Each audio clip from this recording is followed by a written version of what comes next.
At Kohl's Friends and Family Sale, this Thursday through Sunday, get an extra 20% off. Go to Kohls.com and download your Savings Pass. Then save on everything your family needs to go back to school, like graphic tees, starting at only $8.99, and backpacks starting at just $14.99. Plus, everyone gets $10 Kohl's Cash for every $50 spent. Be yourself. Kohl's. Some exclusions apply. See store, Kohls.com for details. Blog Talk Radio.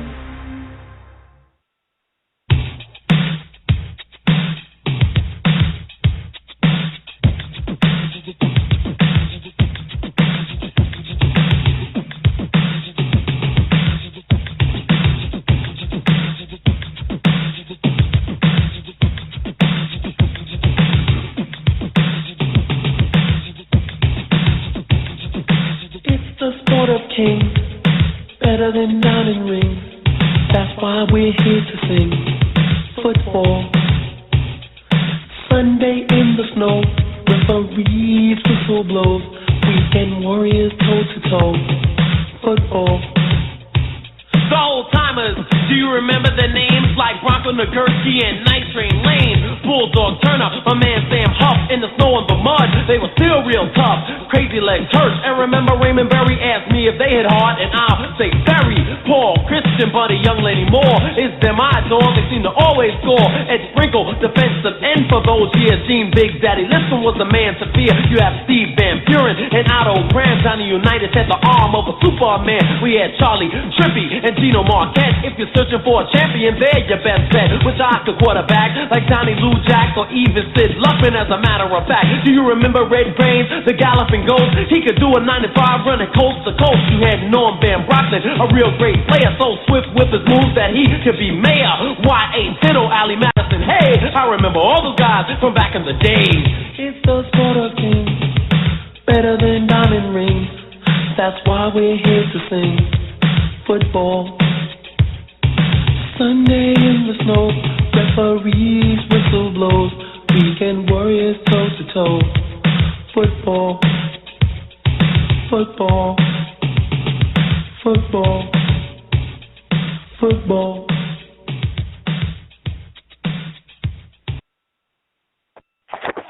Yo, what's going on, everybody? It's your boy, Cali Mike. We're coming at you with a hot new episode of CMT Firestorm, where we bring you the best and brightest and boldest in the world of football, both college and professional. We get these opinions out for you, and we also get a little bit, a little bit of everything else, For those that don't know how the show goes, the first 2 hours we are on live. You can call in at 347-237-5539, and then the last hour we will enter into overtime, which we will be still on, but we'll be on recorded podcast, so you need to make sure you call in if you want to get in for that overtime section. Like I said, my name is Cali Mike, and with me today I got my boy, Chi-Town Mike. Mike, what's cracking?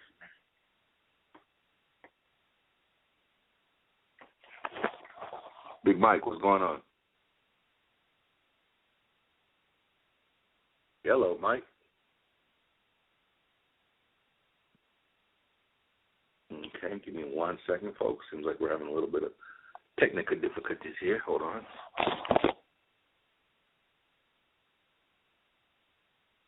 Hey, Cali Mike, you hear me? Okay. Yeah, we can hear you now. What's going on, man? What's going on, everybody? Well, it's the start of training camp, the dog days of summer, where everybody grinding to be that champion. All it takes to get to the Super Bowl, baby. That's what it's all about. I'm ready. How's everything been going with your new ride, Mike? For those that know, Mike picked up a new whip recently. He's out there doing big things in the Chi-Town. How's everything going with that? Well, got a little maintenance checked on it today, so everything's all set to go. So it's ready. Back on the road, huh? Yeah. Oh, okay. That's good. You been out there? Mm-hmm. Been out there picking up any girls yet? What's my name? I'm Chi-Town Mike. They love me and my personality. I'm having fun, man. All right. That's what I want to say. Okay. Well, I just wish y'all was with me on Sunday. I'll just tell you like that. Sunday night was pretty cool. How was it? It was pretty cool, man. Chilling in my spot. My spot called the Family Den. It's a lounge by the house. You see everything in there, man. Some fine, gorgeous women.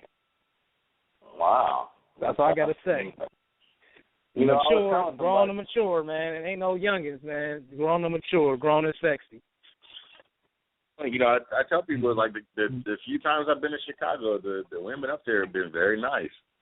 You know, met a couple of cool chicks up there. So, you know, I'm definitely going to try to hit it up again. I thought I was going to get could get a chance to come up there to see my cousin, but I remember I told you my cousin, he was at Northwestern, but he's actually leaving to go do his residency. So where he's leaving? Where he's doing his residency at? I don't know. He was trying to get in. You know, he's trying to get in somewhere around there, or either where he's from in St. Louis. But you know how it is with residencies. You know, they just kind of place you wherever. You know, so. Mm-hmm. You know, but I don't know. Since I really didn't know that much about the whole process, so I thought he would have a whole nother graduation again. But I guess he said, you know, they just send you your letter or whatever. It's not a big, you know, and then you just go wherever they send, you know, wherever they tell you, I guess. So he's like I said, he's about to be on his way. But actually, he was actually out here. He was actually out here last week. So, yeah, because he said this probably gonna be his last summer. He's gonna be able to really travel around a lot. I guess his schedule's gonna get really crazy once he gets started, bro. Mhm. Yeah, but yeah, like I said, I like Chi-Town a lot. I got a couple of other friends on Facebook who are out there, and like I said, they really dig it too. I was looking at that. What is it? That mirror, that mirror stone they put out there. You know what I'm talking about? What place you talking about? It's like in some park in Chicago, like downtown, I guess. That big, it looked like a big beam. Oh, Navy Pier. Yep, Navy Pier. Mhm. What's that thing called? Navy Pier, and then they got the Magnificent Mile. Well, downtown, that's Navy Pier. What's that thing called? It looks like a big beam, and it's a big mirror. It's a D in the mirror. Oh, I know what you're talking about. No, it looks like a big beam. You know, it's like a big ball. Like, you know, so it looks like a beam. Oh, I know what you're talking about. I think that's like around Magnificent Mile, around that way going downtown. Near Grand Park. I know what you're talking about. Yep. Yeah, one of my friends took a picture of it. I guess that wasn't there the last time we were there. Because I told him I didn't remember seeing it, but I remember your stepmom did take us over there, but I didn't.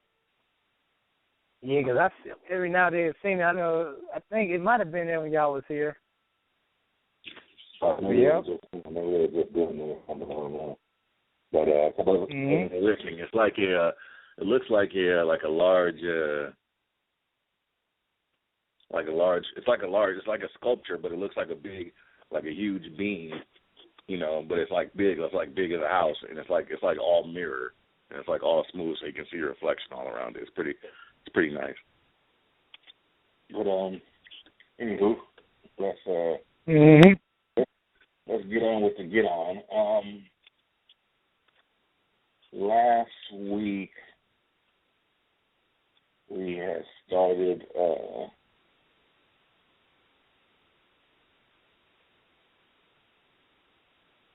We started talking about college football. I was getting into a little bit of my college football previews. Please check out the CHT on Sports Online. We're going to be doing the college previews pretty soon. I'm going to be doing the Pac-12 and the Big 12, and James is going to be doing the SEC and I believe the ACC.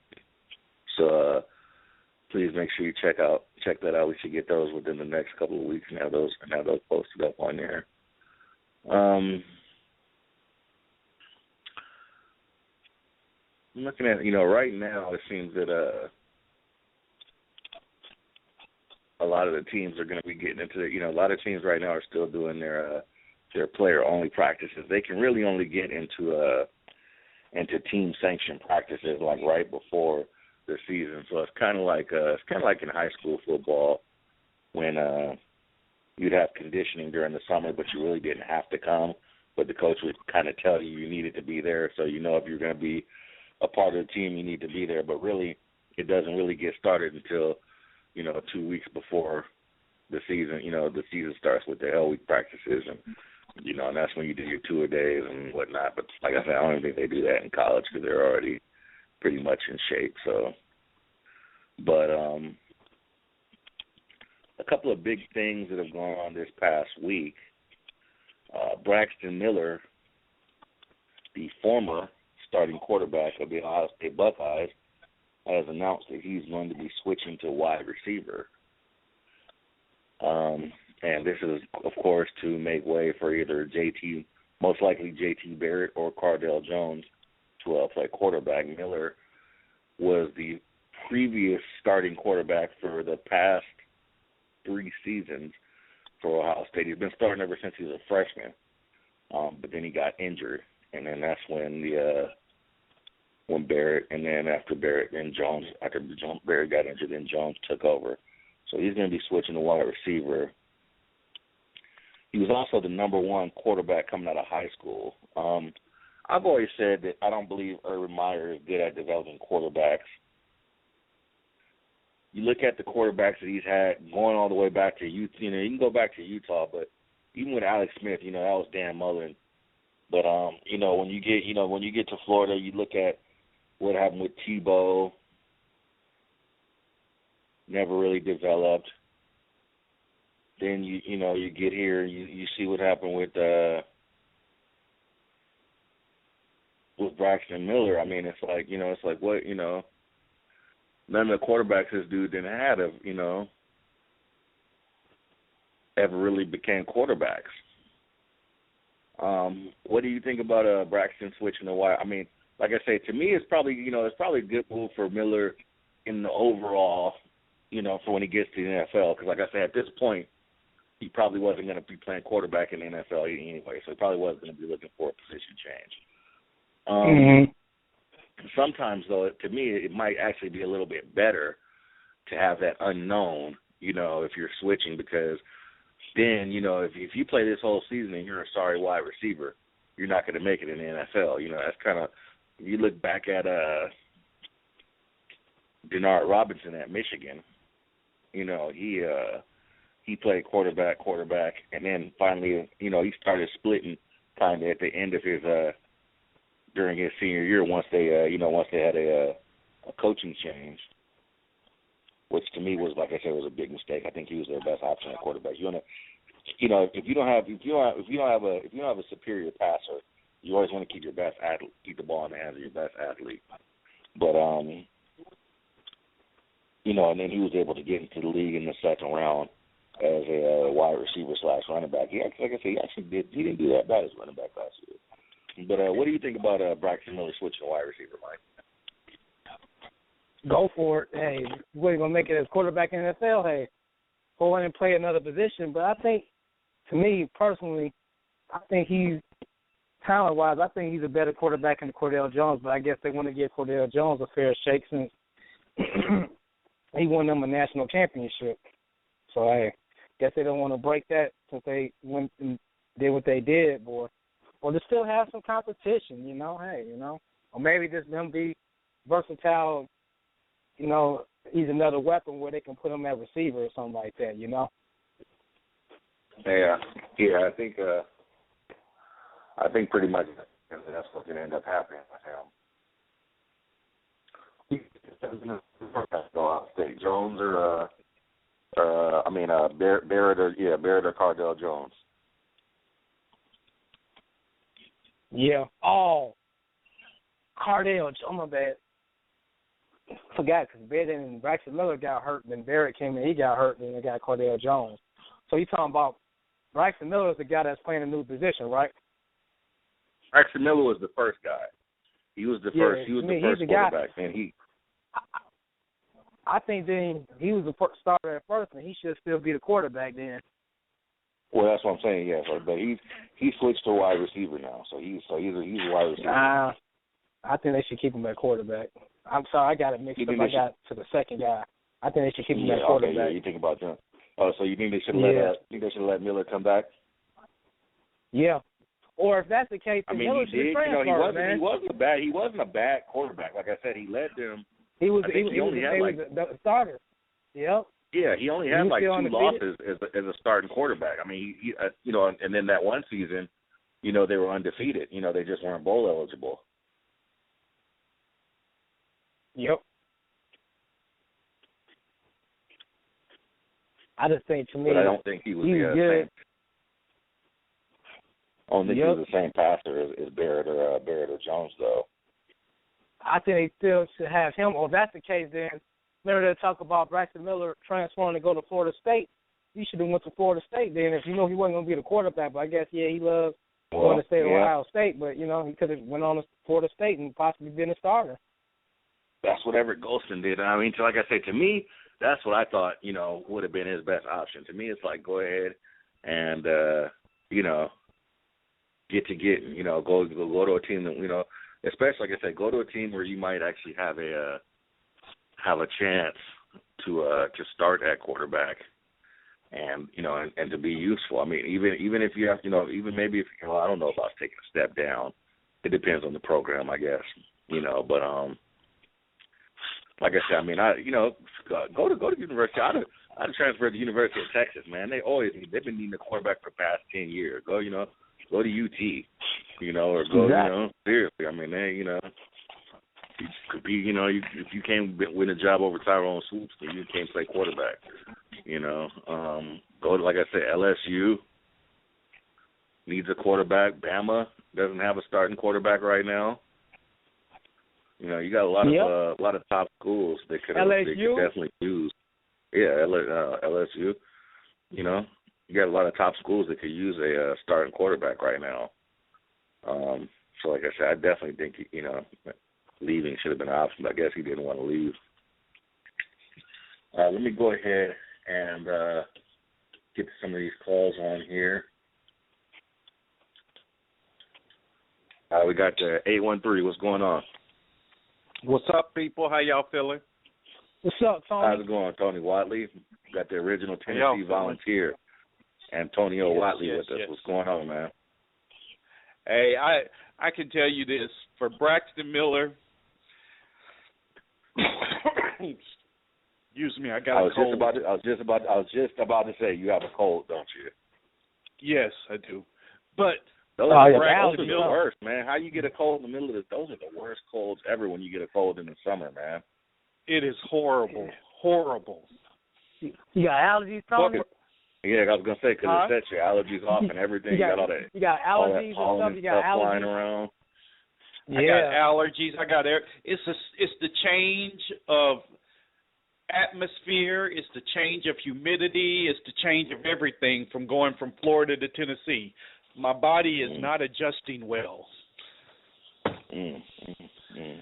Anyway, Braxton Miller, to me, I think that man has had someone very smart in his life.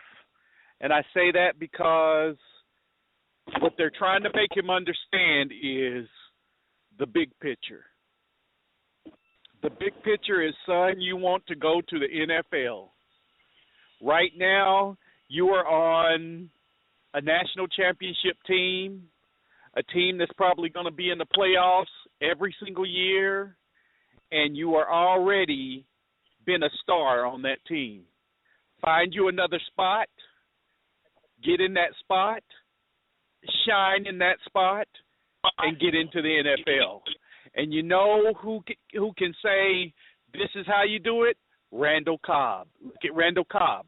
Randall Cobb was the starting quarterback for Kentucky his freshman and sophomore year. His junior and senior year, they moved him to wide receiver.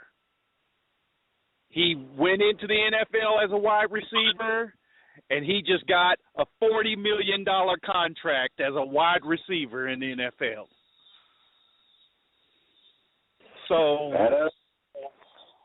that is true. I mean, yes, for me, I think he has had the right people around him, surrounding him, giving him advice, and telling him, stay where you're at.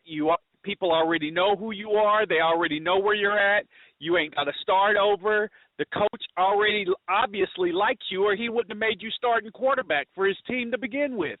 So he is definitely going to put you in a position that is best for you if you are not going to be his quarterback.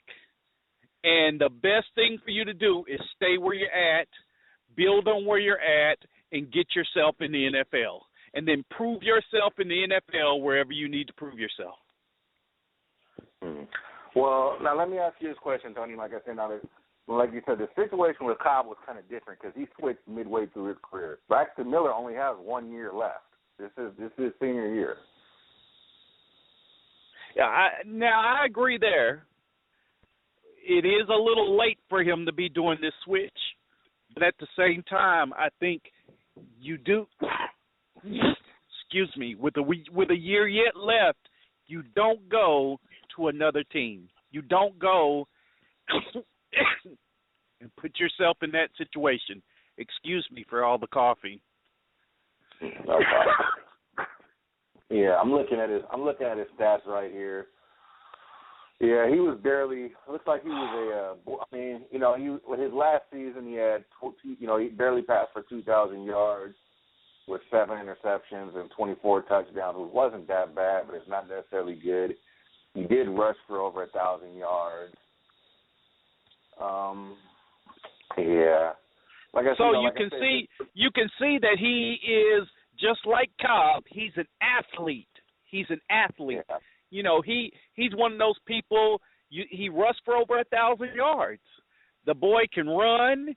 He's an athlete, and he's one of those people you can put him at any position, give him enough time to learn that playbook, and he can perform for you. And that's how Randall Cobb was, and it's paid off for him. I really think that he's being smart about what he's doing when it comes to accepting what the coach is saying to him, letting the coach make the best out of him, letting the coach go talk to those people in the NFL, and getting himself drafted. Okay. Let me go ahead and bring in this other caller here. We got a caller at the 708. 708, you're on with CMT. Yo, what's up, y'all? How y'all doing, man?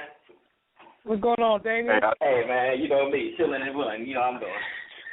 Hey, Kelly Mike. Hey. Now, Damien knows about the family den. Damien been to the family den before. Hey, Kelly Mike. Hey, Damien, I was telling Kelly Mike about the family den. He was asking about the family den. Shit, it's a nice spot. Need to go ahead and set it up if you're here. Yeah. But let's go on this topic about the Randall Cobb thing, though. I think you go ahead and do even better. See, we're going to go ahead and start with Antoine Randall. Does everybody know who that is? Yeah, former quarterback. I think he was out of Indiana? Yeah, former quarterback. Antoine Randall, right? Antoine Randall, right? Yeah. Former quarterback of Indiana. From your school, Thornton. Yeah. He was what they graduated high school before. He graduated the class before me. But anyway, his story is different. He basically played quarterback all the way through until he got to the NFL. Then they converted him over to wide receiver. He started doing better, and they actually won a championship off the damn thing. So it could be an improvement either way. That's how things go. Okay.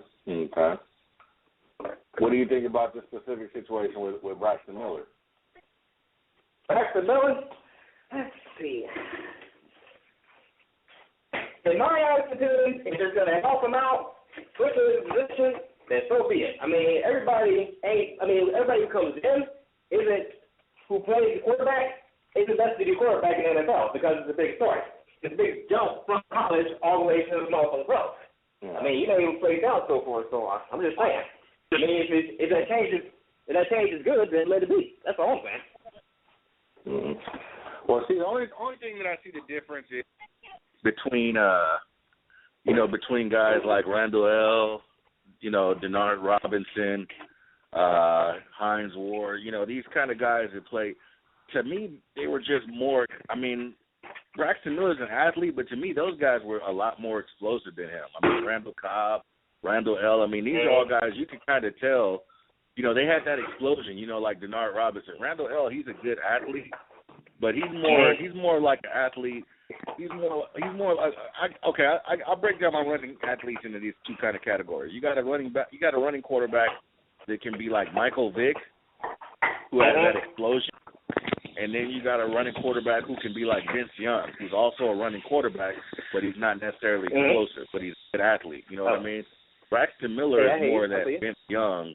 He's more in that Vince Young category. He's a running quarterback, but he's not really explosive.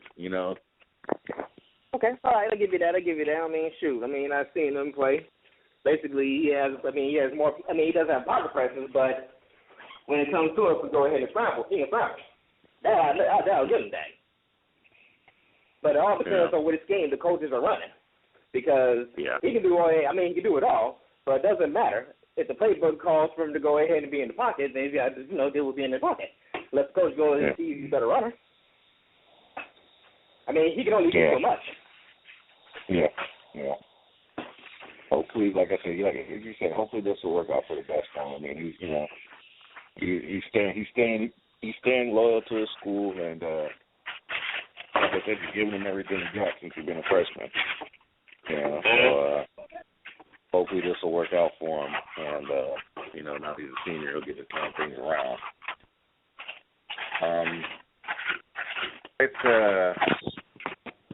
By the way, Callie, Mike, if we can, remind me of this conversation in overtime, because I'd like to make a point in overtime about this also. Okay, yeah. No problem. We'll bring that back up. Okay. Looking at the other. Well, no, I'll get into that later in our NFL section, because I'm going to also really tear into Tony Watley when we get into that. Lord. Yeah, it's gonna be one of those things. Like I said, I started off. I did my top 10 NFL. Top 10 college football teams last week. I want to right now. I'm gonna start going over my teams that I think could be potential contenders. A couple of teams that are going to be, possibly on the outside looking in. And right now, like I said, I think I'm going to be looking at where I want to go. Oh my God, it's so hot out here. I want to go with the Texas A&M Aggies. I started talking about A&M. I started talking about them a couple of weeks ago. We were talking about a defensive end for A&M, Myles Garrett, a guy who he's a freshman last year. And to me, like I said, he was probably, outside of Leonard Williams, probably best defensive lineman, one of the best in the country last year. Like I said, he's a true freshman. I think he had around 11 or 12 sacks. Dude is very explosive off the edge. Like I said, he's a good size already. I think he's around like 250 already. If he can get up in that 270 range, he's going to be a brute. Like I said, 20 pounds of muscle ain't easy to get. You got 4 years to do it. Like I said, it's a major. The working out in a college, working out in a high school program, and then getting onto a college, weightlifting program, or two completely different things. I've seen a lot of guys do it. You'd be surprised. You look at some of these guys that you look at, some of these guys that switch positions, like a guy might go from a linebacker to a safety and lose weight, or might move to a safety to a linebacker and gain, 20 pounds, or I've seen guys go from left tackle to tight end and lose weight, or vice versa. So like I say, it could definitely be done. Like I said, this guy, I look at him. I like Kyle Allen at quarterback. I mean, to me, like I say, right now, I'm looking at these quarterbacks in the SEC. To me, right now, Kyle Allen might be the best quarterback in the SEC right now. I can't, like I say, he looks like he's going to be one of the only quarterbacks coming in that's going to have that's going to have starting experience. And actually, I got to quit ignoring Dak Prescott. Prescott's going to be the top quarterback in the SEC. But, like I say, Kyle Allen, he's going to be right there. And they're also just going to have a fleet of wide receivers. They're going to have Ricky Seals-Jones, Speedy Noel. I think Kyler Murray, who was a top dual threat quarterback, I think he might even come in and play a little bit of slot this year. He's a guy who can fill that role. But, like I say, Texas A&M, I think they're a team, like I say, I think they're going to surprise people. They kind of start off they were overrated last year, when they started off. Then they ended up, like I say, they start off with Kenny Hill, who called himself Kenny Trill. Then they ended up making a mid-season change after he lost a couple of games. I think that change might have been kind of premature, but, I think in the long run it'll be better for both of them. Like I say, he ended up at TCU, where he's probably going to be the heir apparent to Trayvon Boykin. But like I say, and then once they switched to Kyle Allen, they started doing decent again, and they finished up the season pretty decent. What are you guys' thoughts about Texas A&M? What do you think about them, Watley? I think I told you, I think A&M is going to be the spoiler in the West, just like I think in the East, you really are going to have to watch out for South Carolina. I mean, I don't think A&M is going to win the West, and I don't think South Carolina is going to win the East. But I do think that they can end up being the team that beats the team that everybody thinks is going to win. Like, for example, I think Texas A&M, don't they play Alabama in Texas this year? I think they play Alabama in Texas this year. And I think they're going to beat Alabama in Texas this year. And I think that's going to be the end of Alabama's reign as the Western Conference champions. And that's why I say I think LSU is going to win the Western Conference this year, because I see Texas A&M upsetting Alabama in that Texas A&M Alabama game. Yeah, they play Alabama, in College Station, Texas, on the 17th of October. Yeah, I see A&M upsetting Alabama in that Texas Alabama game. What do you think about that, Mike? It's going to be something. You're saying about Texas A&M, right? Even A&M, I was saying about Mel, that could have been a potential spot. It's still some competition, but I'm a big fan of Kevin Sumlin, so Texas A&M is going to be in it. Mm-hmm. You think like Watley said, you think they have a like who you think is going taking down Alabama? I know we had this. I think we was having this conversation like last week. Was asked about this. I mean, really, right now, I'd say the SEC is still a little in that conference is still kind of up for grabs because Alabama doesn't have a quarterback, man. So we all know it's going to be some tight games. You're going to have the quarterback play, so that's still questionable. So it seems like we'll see what LSU can do and Texas A&M and Florida. If Florida rebound back, so it's a lot of questions. Georgia, it'll be interesting about Georgia because Georgia's always been a team that just never gets there. Could they finally pull it out and do some noise and make it on you could say maybe a possible down year for Alabama? Okay. Hello?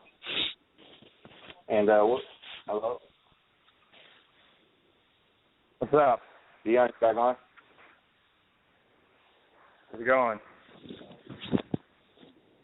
Is that Matt? Yeah. Hey, what's going on, man? I'm calling him in between sets. In between sets. Hey, so what do you think about the Aggies this year, Texas A&M? You think they got a chance to make any notice? Good as they did last year. Mm-hmm. It was a young conference last year that just got a year older. They had less people going to the draft than they did the year before. It has to be a better. I don't think they're the best conference, and I think it's really a toss-up. You know, I think anybody just about in the SEC. It's almost such an even playing field in some cases. But I tend to favor LSU. You know, LSU, they should. Well, as far as expectations, they should do better this year. I think they probably had one of the best defenses in the conference last year. They didn't play up to their expectations, but I think that was more an issue with the quarterback situation than on the offense than really with the defense. Alabama looks like they're going to open it up. I have full confidence Lane Kiffin's going to score more points this year than last year, and as long as that defense can stay above average, I mean, by the time we get to the tournament, I mean, we could be looking at Alabama with 1 or 2 losses going into the tournament. I just think we're going to start to see more teams with 1 or 2 losses playing for national titles. I think that's the advantage, in a sense, of a tournament style system. Yeah. You know. Mm-hmm. You know, it's funny you mentioned Kiffin. I posted a video of the I think it was a 2008 SC and Penn State Rose Bowl on the CMT page. Then I posted a couple. I was checking out a couple other videos. Kiffin, he's a good play caller, man. I just don't know where he, if he's a guy who's a head coach. But I mean, his play calling is it's very inventive, and like I said, give him average to good talent, and he's gonna he can kill you. You know, his play calling is he's good with the X's and O's, man. I gotta give him his credit. I'm not the biggest Kiffin fan, but I was going back looking at some of his old stuff. He even at Tennessee, like I said, he had them looking pretty good. I mean, he's a good play caller. I don't think, like I said, I just don't think he's a great head coach for some reason. But play caller, he's excellent. Do you think that they have they're going to be successful at Alabama, of course. But how far did he leave? I mean, he kind of stuck around last season. A lot of people were saying that he might, take that UF job or one of the jobs that were open last year. Wiley, I know we were talking about that last season. You guys think Kiffin stays around for another round in Alabama? I don't think he's in any rush to leave Alabama. I mean, think about it. If he's getting paid right now like a head coach already, there's the money part. He's been a head coach a couple other places, and he kept leaving for the money. Now he wants to win national titles. I think he stays there until they win a national title. If they win a national title, then he'll look at taking a head coaching position. But I think he is better off. I think we've talked about this on the past, either here or over on the Cold Hard Truth, that I think he is better off as offensive coordinator. I think that's really his calling in life, is to be the offensive coordinator, coach up the quarterback, coach up the offense. But, I mean, his dad, Monty, was the same way. He was a much better, assistant coach and coordinator than he ever was, than he ever would have been as a head coach. Good example. So maybe that's it's something that ran well in the family, that that bloodline to be that assistant. Because with the head coach, you have to understand the creativity and like you were talking about with the play calling, some of that goes out of the way when now you have to also manage the defense to be in those meetings. Now you have to also meet with administration. Now you also have to meet with each specialty position. Like you wear yourself thin. So the time that he spends on perfecting his craft, just like see any player, anything, less time you're spending on what you're really good at, the other things will suffer. So he can't focus on his play calling and doing what he wants to do as a play caller when he's a head coach. I think kind of Bill Callahan was in the same running too.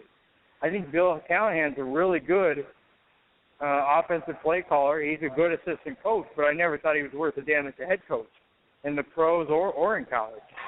But he's a really good play caller. His problem is he would spend too much time doing other things that he would get on a roll, and then that little rhythm would break, and Bill couldn't get out of that rhythm. He couldn't break it. He couldn't get back to finding that pace again. And then that's where you start to see the offense suffer. You start to see more turnovers, more confusion, penalties, and a lot of that came down to Bill not being able to put the time and effort into it. But as long as him and Monty and Lane have always been assistants and coordinators, they've always been very successful. That's where they've shined the brightest. So I hope for him, his sake, for his happiness, he just sticks with being an offensive coordinator and sticks with being, the best offensive coordinator and assistant head coach. And all right, you've talked enough. You've talked enough. Clavel. Can we? Hey, Riley. I was gonna say this though. I kind of feel what you're saying, Matt. But I think he's gonna be a head coach again because he's been a head coach before. And check this out: if he's gonna be a head coach, since he had ties to SEC again, being at Tennessee, he might be a head coach in the SEC again. I have said, and I will say this over and over and over again. He is one of the best coaches in college football. I don't care how you feel about the man. I think he is an offensive genius. Will he be a head coach again? Abso-fucking-lutely. Are you kidding me? The thing is, it'll be when he wants to, and it'll be in the program that he wants to. And he will take that team and make it a great team because he is an offensive genius. The guy is amazing. And you can dislike him for his personality. You can dislike him for all of that stuff. But anybody that says that he is not an offensive genius don't know football, period. He's an excellent play caller. I don't know if I go ahead and call him a genius. He's an excellent play caller, though. I mean, I think the USC thing is probably, maybe they kind of grew a little impatient and maybe some things, the results wasn't, there, I guess, dealing with all the, the sanctions and probation, because I really thought he was going to be USC's coach for a long time, but, because Kelly Mike, that's your team, though. Like, what do you think came to his doing where they ended up parting ways with Kiffin? Well, like I say, it was a lot going on. It was a lot behind the scenes. Kiffin's thing is, kind of like what Matt was saying. When you're a head coach, you gotta focus on a lot of stuff. Kiffin being a head coach, like I said, he's a guy. His personality, he can rub people the wrong way sometimes. And that's just not adults, but a lot of players. Like I say, you had a lot of guys that completely took USC off their list when Kiffin was there. And, like I said, he just, sometimes he can come across as, a bit of a jerk to people. And that, that's always been one, kind of arrogant, that's always been one of the knocks on him, So, like I say, it was that, like I say, and then, you had a lot of leftover stuff going on. And, and from the Tennessee situation, and then now that they've released these now they've released the NCAA investigation recordings and all the I mean, like I said, the NCAA was pissed that USC even hired Kiffin in the first place. So who knows what part of that leaked out to USC, and they knew, okay, we can't have Kiffin around for that much longer, because I mean, like I say, not only they went, I mean, like I say, you got to look at it. Not only did they not keep Kiffin around, they went for a straight cutoff from the old Pete Carroll era, because you got to remember Orgeron came in after Kiffin and he did a great job, and they got rid of Orgeron. Even though it is weird because then they brought back Sarkisian, but like I said, I don't know. All I know is they pretty much got rid of anything that had to do with Kiffin, and I think maybe they just thought they need to get a fresh start or something. But like I said, he rubbed a lot of people the wrong way. I know, like I said, I know personally from what I've seen, recruits went out of their way to mention his name as a reason why they were not considering USC. And I don't deny that he's a very cocky and arrogant guy, but he's cocky and arrogant because he knows he is good. You can say what you want to say, but he was at Tennessee for 1 year, and the improvements I saw at Tennessee in that 1 year told me that man is amazing, because he was literally 20 seconds from beating Alabama. And he should have beat Florida at Florida. They lucked out and got that last score in the fourth quarter for Tennessee to lose to Florida, but he should have beat Florida. He should have beat Florida, and he should have beat Alabama in his first year as head coach at Tennessee. Well, you also got to look at what happened behind the scenes. You got to remember there was a lot of stuff.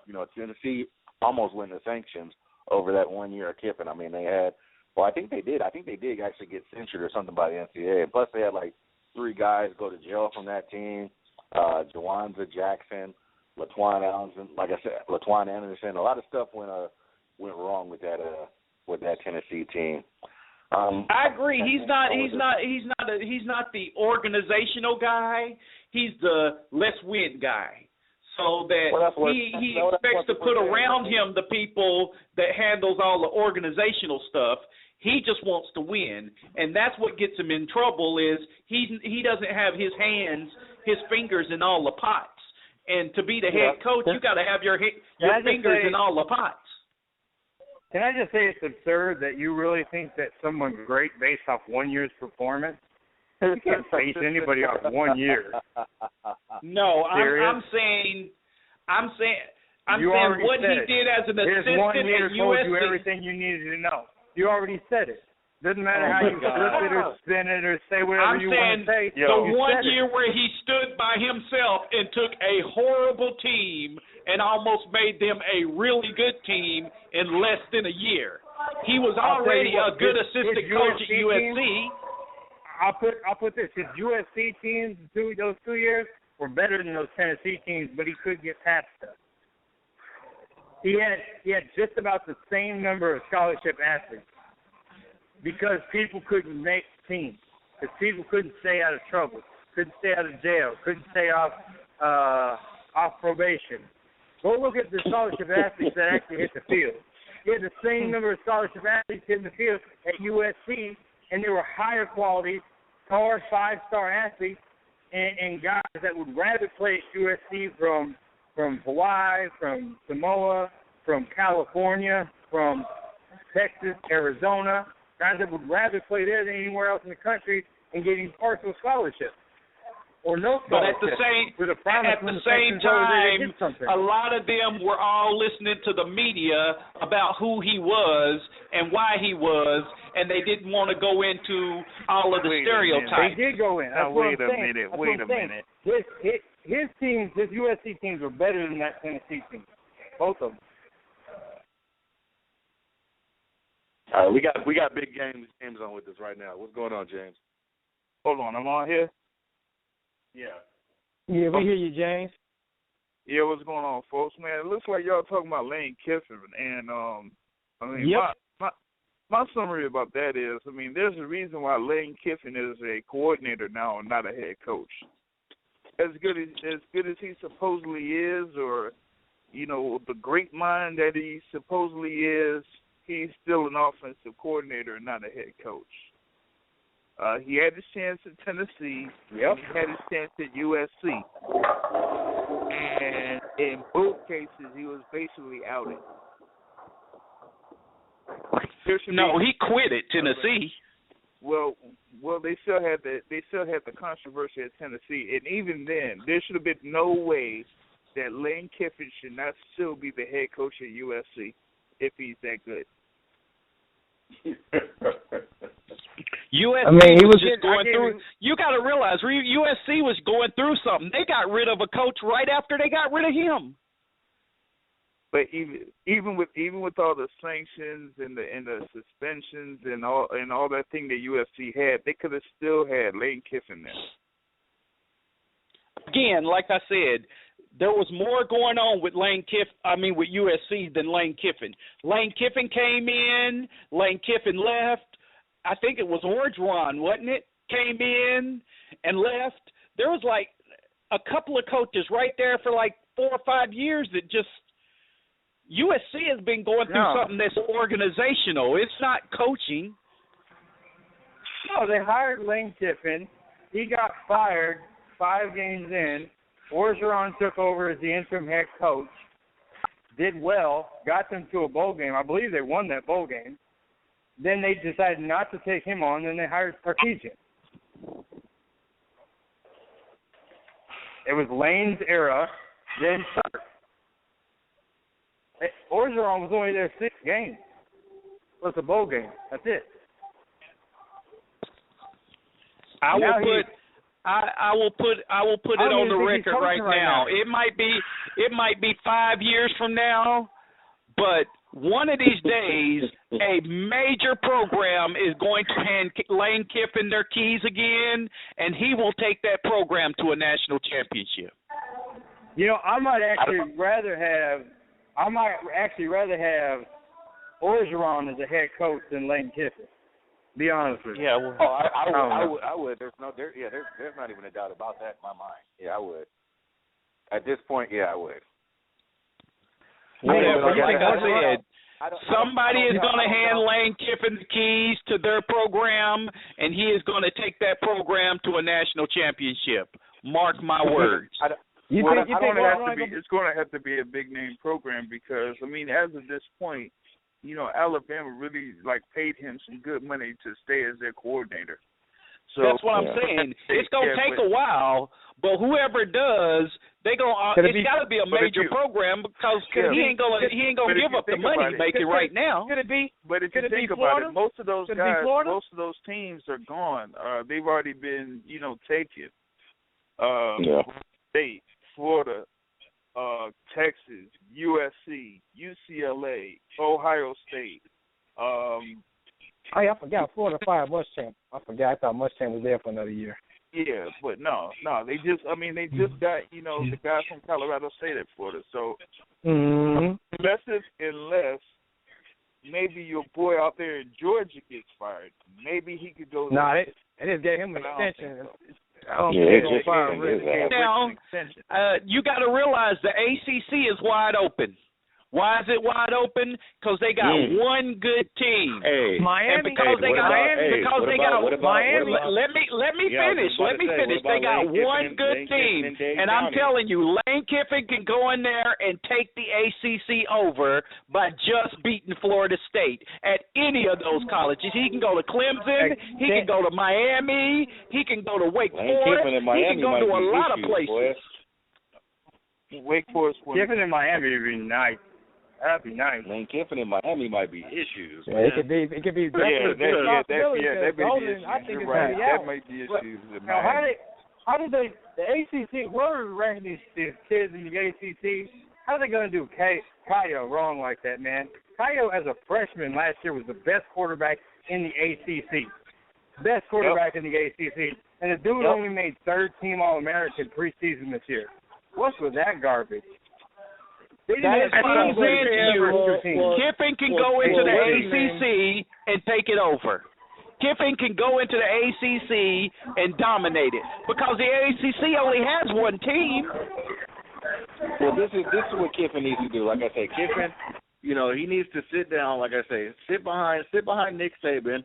Learn how to be a head coach. See, the thing is, when Kiffin was, even when he was at SC, he wasn't the assistant coach. Like I say, you had Norm Chow who had him, and you had Sarkisian who was at him. Like I say, he should have never been hired by the Raiders. That was a dumb hire by the Raiders. And then, like I say, he was just, because he's still a fairly young dude. Like I say, like I started talking about on CHT yesterday. These young quarterbacks. These young coaches. He's a fairly young coach. So like I say, sit behind Saban for this year, maybe next year, unless And like I say, Kiffin in Miami, with that talent base out there, if he can keep his program clean, my goodness, starting off, like I said, I can see him going. I can see him going. I can see him going to the ACC. Say they go this year, and then they fire Golden next year. Give Kiffin 2 years with Brad Kaya. Who knows what they might do, man? They could be special out there in Dade. If it's the ACC, yeah, exactly. It is the ACC. I was gonna say though, if you all was talking about Orgeron over Kiffin though, since Orgeron is kind of getting up there in age though, he's older. Where he was making noise last year, how come he wasn't become a head coach this year? This past season. So I think the time might have passed him by on that though, because it had happened. Well, like I say, Orgeron because they're in Hollywood, man. Because they're in Hollywood, they need to have that name. They need to have that. Orgeron's not necessarily an old, And you got to remember too, Mike. Orgeron, he turned down jobs too, because he just didn't want to go just anywhere. So he turned down. And so did Mike. Jobs. And so did Mike Riley. See, they offered Mike Riley the SC job before Kiffin got it. They interviewed him. They offered him the job. He turned it down to stay at Oregon State. Yeah, I don't know what happened right there. Yeah, they ended up going to Nebraska. Yeah. You can say what you want, but if I had to say who is the top prospect for a new head coaching job in America right now, it would be Lane Kiffin. You say Emmitt Smith. Don't lie. You be a Gator. You say Emmitt Smith. Don't lie. This is no. What I was saying was that there was an ACC team that might hire Lane Kiffin. What about North Carolina? Yeah, I think. I don't know. I don't know about Carolina just because they had issues with Butch Davis. Remember they almost went into sanctions over him. Yeah. But when he had all that shit going on with he was winning. But he was doing everything. He was winning, but and and they still they were doing that. They were doing that thing where the guys weren't going to class and they were taking Marvin Austin admitted to getting money. Somebody's got music going on in the background. I can't hear. Yeah, it's really loud. Yeah. Dang. What? Dang. Whoever's got the music in the background needs to turn it off or move. Somebody's at the Calypso Cafe somewhere. But like I said, when he was at North Carolina, they like I say, they went. Butch Davis put them through a lot of stuff. So I don't know if they're ready for a Lane Kiffin type. Like I say, Miami is more. Like I say, it's like they said in the U part too. Only in Miami can you have a coach. Kind of like that, like a Lane Kiffin. Like I said, them dudes, Lane Kiffin, like I said, I didn't even think about it, but Lane Kiffin would fit into Miami like a fish in water. That would be his scene. North Carolina, like I said, because you already got a high-profile basketball program. It's already been in, people are already looking at them. Like I say, at North Carolina, you're never going to be the number one. You're never going to be the big fish at North Carolina because, you're always going to have Roy Williams. And you're always going to have the Dean Smith Center, and you're always going to have Michael Jordan looming over you. Like I say, so, go to, like I said, go to Miami. I don't know who else in the ACC is going to have an opening that would be able to be a contender. But, like I said, Miami. You just had me thinking about a couple of guys. My bad, kind of Mike. Keep going. You continue on my bad. Tony just had No, I to was think just gonna about say I something. think Miami would be an ideal spot for him to land. So yeah, go ahead, Mike. I was just saying some names that floating out there, which I think some guys might need to get considered. Even though it might be a little controversy, with the guys who show that they can produce and bring results to the program. And hell, excuse my language, I'd take a chance on them if I was one of them programs, especially on the program that's on the come up. What about Butch Davis? You know, we saw what he did to Miami. He got the Miami back together before he left to go coach in Cleveland. And what about Jim Tressler? Hey, well, like I said, I mean, those are two guys who've proven that they can coach and recruit, but they're two guys that come with past. So it's like I said, you have to be, it have to be the right program for either one of them. Tressel, I don't know. And like I say, I don't know. He's getting a little bit up in age, so I mean, I don't know if he's gonna have that many more changes left in him. But I mean, like I say, he's proven he can succeed at every level. He's won at when he was at Youngstown State, I think they won 3 national titles, and when he was at Ohio State, they won the national title. So like I say, he's a proven winner. Like I say, Butch Davis, he didn't do good in the NFL, but I mean, he's shown he can recruit and he can get talent in college, but there's been issues with him. So, I mean, I don't know. I think maybe those guys, especially Butch Davis, I don't know where he could start off. Maybe a smaller program. I don't know, but like I said, I mean, you gotta look at their background too. That's all I'm saying. But I mean, they got the coaching down and the recruiting power. So. Mm-hmm. Yep. Lane Kiffin is going to, like you said, right now he's making head football coach money at Alabama. He ain't going to take nothing lower than where he's at right now, so it's going to have to be a major university that hires him as their head coach. It can't be one of these little wannabe universities unless they plan on spending half their budget on just his salary. So he's going to have to go to a major university if they want him as a head coach. And I think the most wide open conference in the country is the ACC. I think he could take any ACC team and compete with Florida State. I don't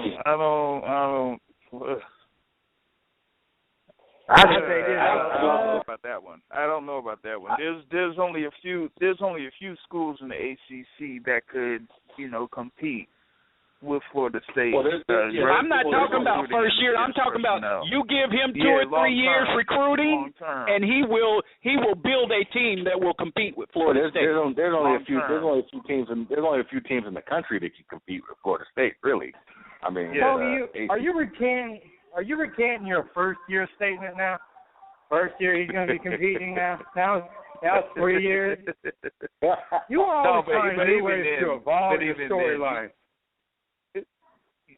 Like Kelly Mike said, there's like few teams in the country that could basically compete with Florida State nationally. And in the ACC, there's only probably about 2 or 3 that could compete with Florida State in a year-by-year. And you don't think that someone can come into any of them other ones and build it? No. Come on. Look at what Steve Spurrier did to South Carolina. Wait. You mean the same South Carolina that you said ain't really not much in the SEC? No, but look at where they've come from. No, they're still not the champions. They're still not where they want to be, but look at where they've come from since Steve Spurrier's been there. At least people talk about them. You had the number one player, Jadeveon Clowney, to come out. Like I said, no, they're not where they want to be, but he has built that program way up from where it was. Right, but here's the thing. Here's the thing with the ACC, though. There's only a few teams that you can count that are probably going to compete for the conference championship. Florida State, Virginia Tech, Clemson, and Louisville. That you can name right off. I disagree. Georgia Tech with the right coach can compete. Yeah, but they have the right coach already, so they don't need anybody. Paul Johnson is their coach, and as long as Paul Johnson Miami is there with the right coach can compete. Who? Miami. I agree. They should have went. They should have went hard at Kevin Summerlin and Charlie Strong. Definitely should have got Charlie Strong. But no. They didn't go for the push. I'm torn about Miami, and the reason why is that to me, Miami was Miami, right? And ever since they joined the ACC, they haven't won a division championship yet. Okay, Miami, they're going through their things. We're talking about with a new coach, with new recruiting, with a new attitude, Miami can get back to being the youth. When? I agree. It's been almost, since 10 Since years? they've been ACC, James, they haven't had no coach. It's been They 10 still got years. the Coker residue. They still got the Coach Coker residue. From Coker to Shannon, Shannon got the recruits. We just showed this. He didn't get it done. With the right coach, with the right attitude, and to get them back to the U ways, I think Kiffin could do it. Wait, they had Randy Shannon, and 1 year they had Randy Shannon. They had 9 wins, and they ended up getting rid of him anyway. Yep. That's the type of Miami that you're dealing with right now. So this is over 10 years. If you're a Miami they were fan, better than 9 wins. or if you're a Miami fan or follow Miami for years, you cannot accept this university not being able to even compete for the ACC championship. I don't get your point. I don't get your point, James. What's your point? The All Cupcake Conference, right? But what's your point? What we're saying is Lane Kiffin can come into a Miami and bring it back to being the U. We're not talking about what's happened for the last 10 years. We're talking about what he can do if he was to become the coach going forward. We don't care about what's happened for the last 10 years. How? When you haven't really had you don't need a dominant coach at a program like that. Who cares what you've had before? That's just like saying Butch Davis. That's just like saying Butch Davis can't do shit with Tennessee because they've been sorry for the last 15 years. You don't Come on. need a dominant Do you think coach that's at how Miami. Tennessee is looking at it? You don't need a dominant coach in Miami. You don't. No, you got all Miami the time should to go stand there on its anyway. own. Miami should stand on its own. You can't look at the past and say that is how a team's going to be because that's how they've been. That's like saying the good teams are always going to be good and the bad teams are always going to be bad. That's not true. Okay, let me put this to you. Alabama. Well, that is Texas, actually pretty true. Notre Dame. No, it ain't. Oklahoma. Alabama sucked all through the 90s. What the hell are you talking about? I'm naming more than Alabama. I'm naming USC. I'm naming Texas. I'm naming Ohio State. I'm naming Notre Dame. Alabama has been the most dominant team for the last 10 years, and in the 90s, they couldn't win 5 games. Those are known programs, though. You get me? What I'm saying is, you're talking like because a program goes into. Wait a minute, Wadley. This very show a couple of months ago, I tried to tell you that Alabama was garbage in the 90s, and you argued till your throat was dry, telling me I was wrong. No, we were talking about the legacy of Alabama. The Crimson Tide is a great football program. I can tell you exactly what we're talking about. We're talking about. Oh my God! Here we go. We're talking about the best team of the past 25 years. Here we go. Everybody bandwagon. Everybody jump on. Start talking dumb shit. Please. Tony, the way you backpedal on coverage, we should start calling you Revis Island. Man, Tony backpedaling, Tony started backpedaling like Dion. Didn't even get it. Yeah, come on. Keep going. Wiley Island. Keep going. Because y'all are just y'all just nitpick. Y'all take one word and run with it. I'm telling you, Tony. You have Tony never heard me say. I've always said all the programs go up and down. No program stays consistent across the board every time. And I've always pointed that Alabama went through their slump before they went through what they're going through right now. He's going to change his opinion like next segment. We're going to be on something. But like I told you guys 15 minutes ago, I hate him. He's never been any good. No, you ain't. You don't hear me. You don't hear me flip flop. I am very consistent in what I say. Very. Wadley, you changed that. Come on, man. Wait. Yeah. Hey, he's very consistently wrong. Yeah, I've seen Wadley flip flop literally mid sentence and not even realize he did it. And then I catch him doing it, he gets mad. And then I catch him doing it, he gets mad and says he didn't say it. Oh wow! See, I can't laugh because I have a cold, and if I start laughing, I'll start coughing. So I mean, literally mid sentence, like like, and then like I say, and then when we blatantly caught him with that Peyton Manning Cam Newton thing, and then he was caught. That's actually part of the promo of this show. Him caught saying that, but then somehow he tries to manipulate it to where he didn't say it. It's actually part of the promo of this show. He's on tape.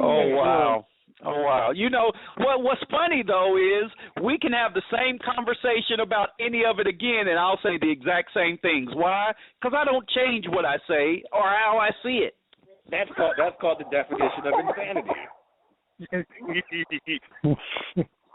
He's keeping it real. Keeping it real. Original authentic. No, that's not keeping it real, Mike. That's insane. Anybody who says that is insane. You're right, Mike. I keep it real.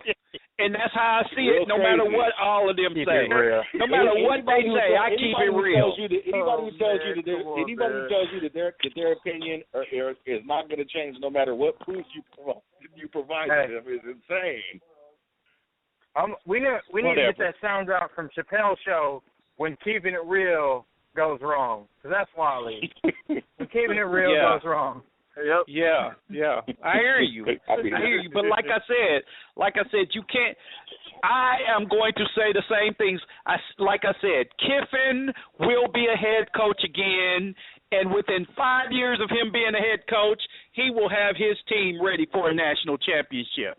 I don't know when that will happen, but it will happen. What does that mean? Ready for a national championship? What does that mean? That's what I want to know. I mean, he will have won.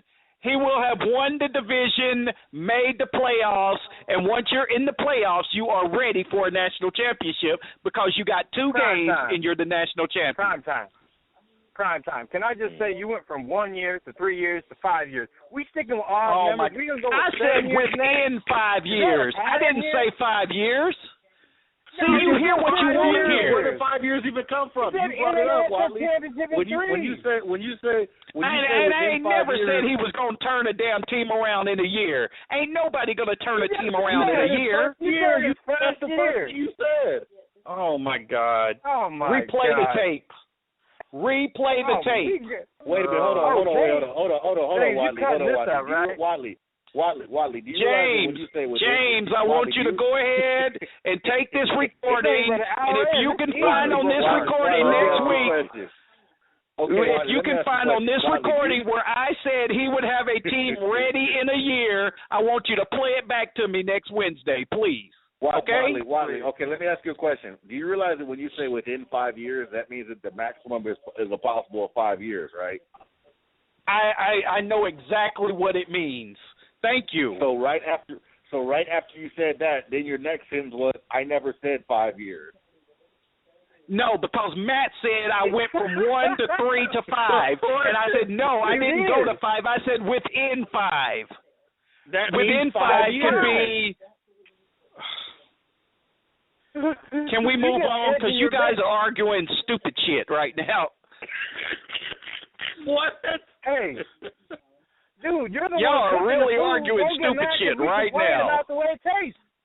You cooking the food. Don't get mad because we're complaining about the way it tastes, man. It's salty.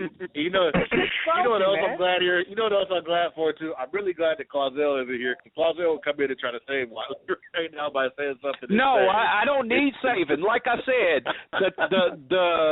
the recording will speak for itself. James, if you can find on this recording where I said he would take a team and turn them around in a year, play it back next week. I don't have any lies to tell. Hold on, Wiley, didn't you say he did it in Tennessee? I said he started turning that one around in a year, but I didn't say he would go do that at every team. When did I say he'd do that at every team? I said he did that and at Tennessee. I said at Tennessee he was 3 seconds away from beating Alabama and one play away from beating Florida in his first year. 20 seconds. You said 20 seconds from beating Alabama. Because Alabama kicked that field goal in the last seconds of the game, and that's what beat him. And that was his first year at Tennessee when Tennessee had sucked for years. I think. Can I say it's amazing that you can remember that, but you can't remember what you said 5 minutes ago? Oh wow! Like I said, play back the tape. If I said a year, play back the tape. But the thing is, Wadley, you've already openly refuted what we have recorded. Like I say, it's part of our promo, catching you on tape, saying that you can't compare a 20-year quarterback to a 5-year quarterback. Then you turned around and did it that next week, and you denied saying it, and that's part of our promo. Oh, my God. And then he started. Why would I deny that? I still, to this day, I say that. This year over him. No, to this day, I will say it on this show. I will say it on this show.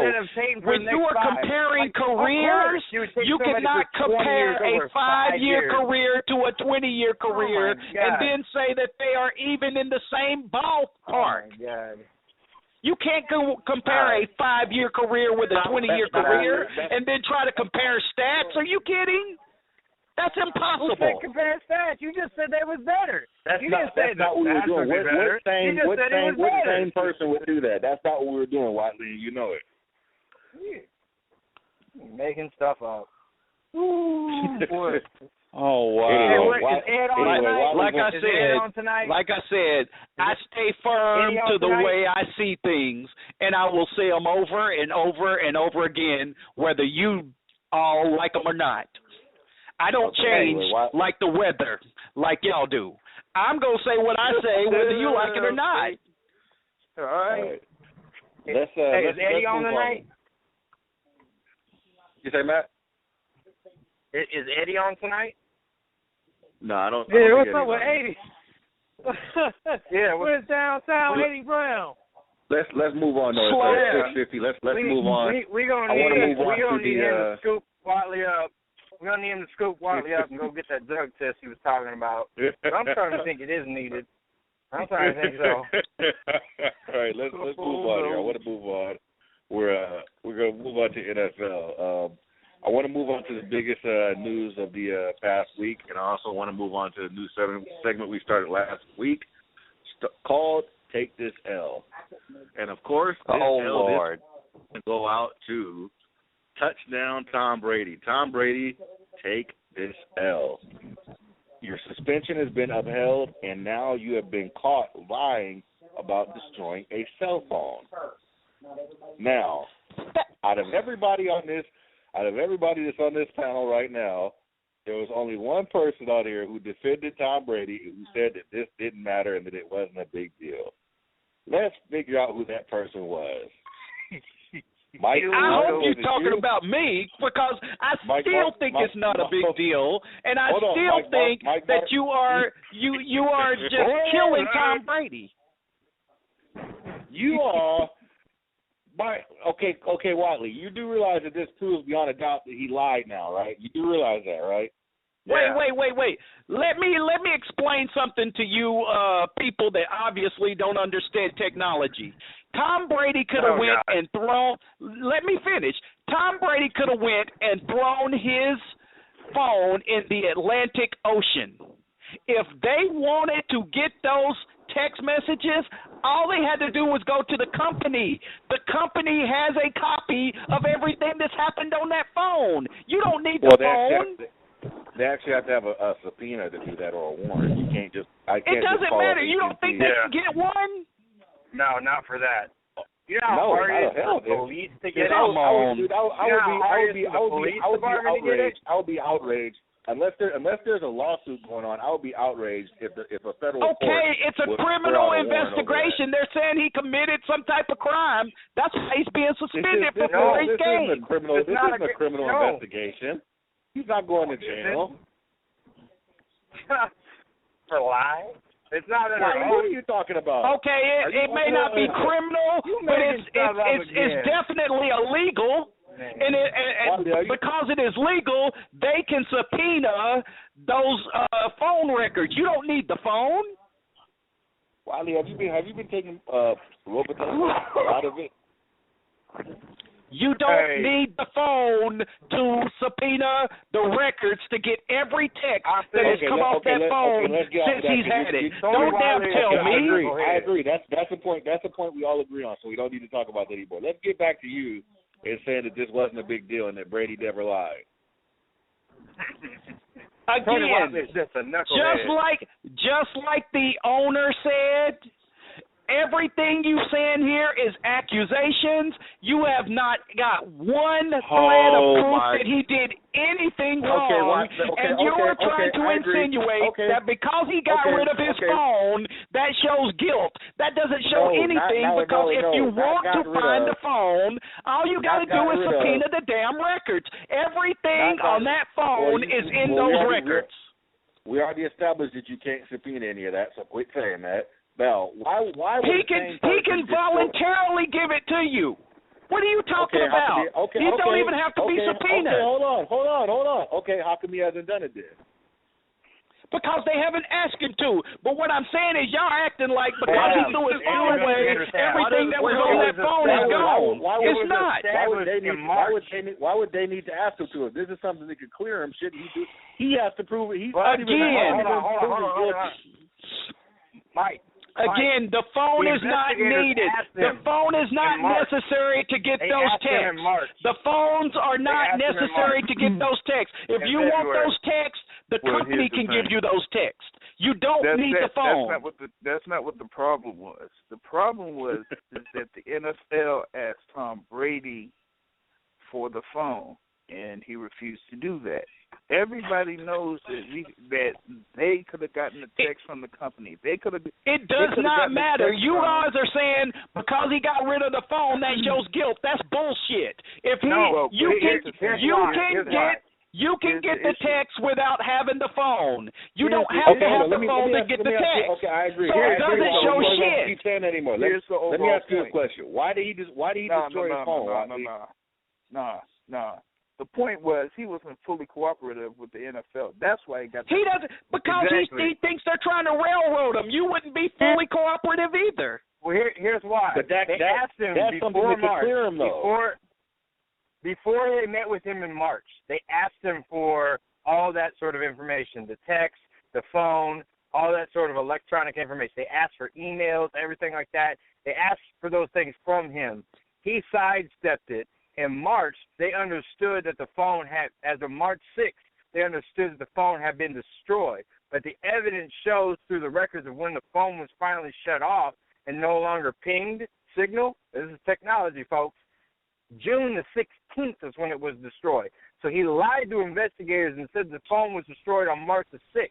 But 3 months later, June the 16th is when it actually What's the point? What's your point? Because what he's doing is he is stalling and he is throwing off. It's his phone. He ain't got to give them shit. He ain't got to give them shit. They asked for it and he said no. But this just like he's inhibiting an investigation. It doesn't matter. He's not allowing them to do their job. Did they have a subpoena? Did they have a subpoena for that phone?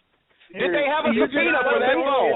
Did they have a subpoena for that phone?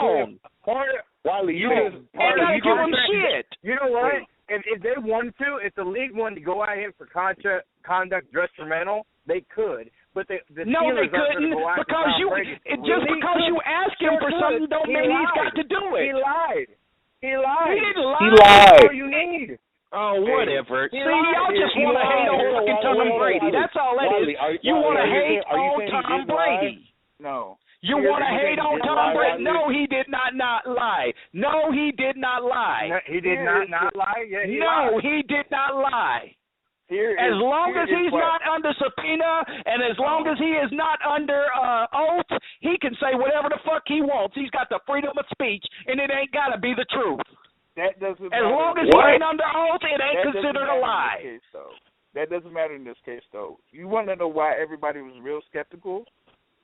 I don't care if he was innocent or guilty or not. If he didn't have to give up his phone, that's fine. He could have kept his phone, but he shouldn't have destroyed it. He can do whatever the fuck he wants. It's his phone. Why would he destroy his phone then? He can do whatever he wants. It's his phone. I can do whatever I want with my phone too. Wiley just now destroying my phone. Wiley just now he can do whatever he wants. It's his phone. You can't tell that man what to do with his phone.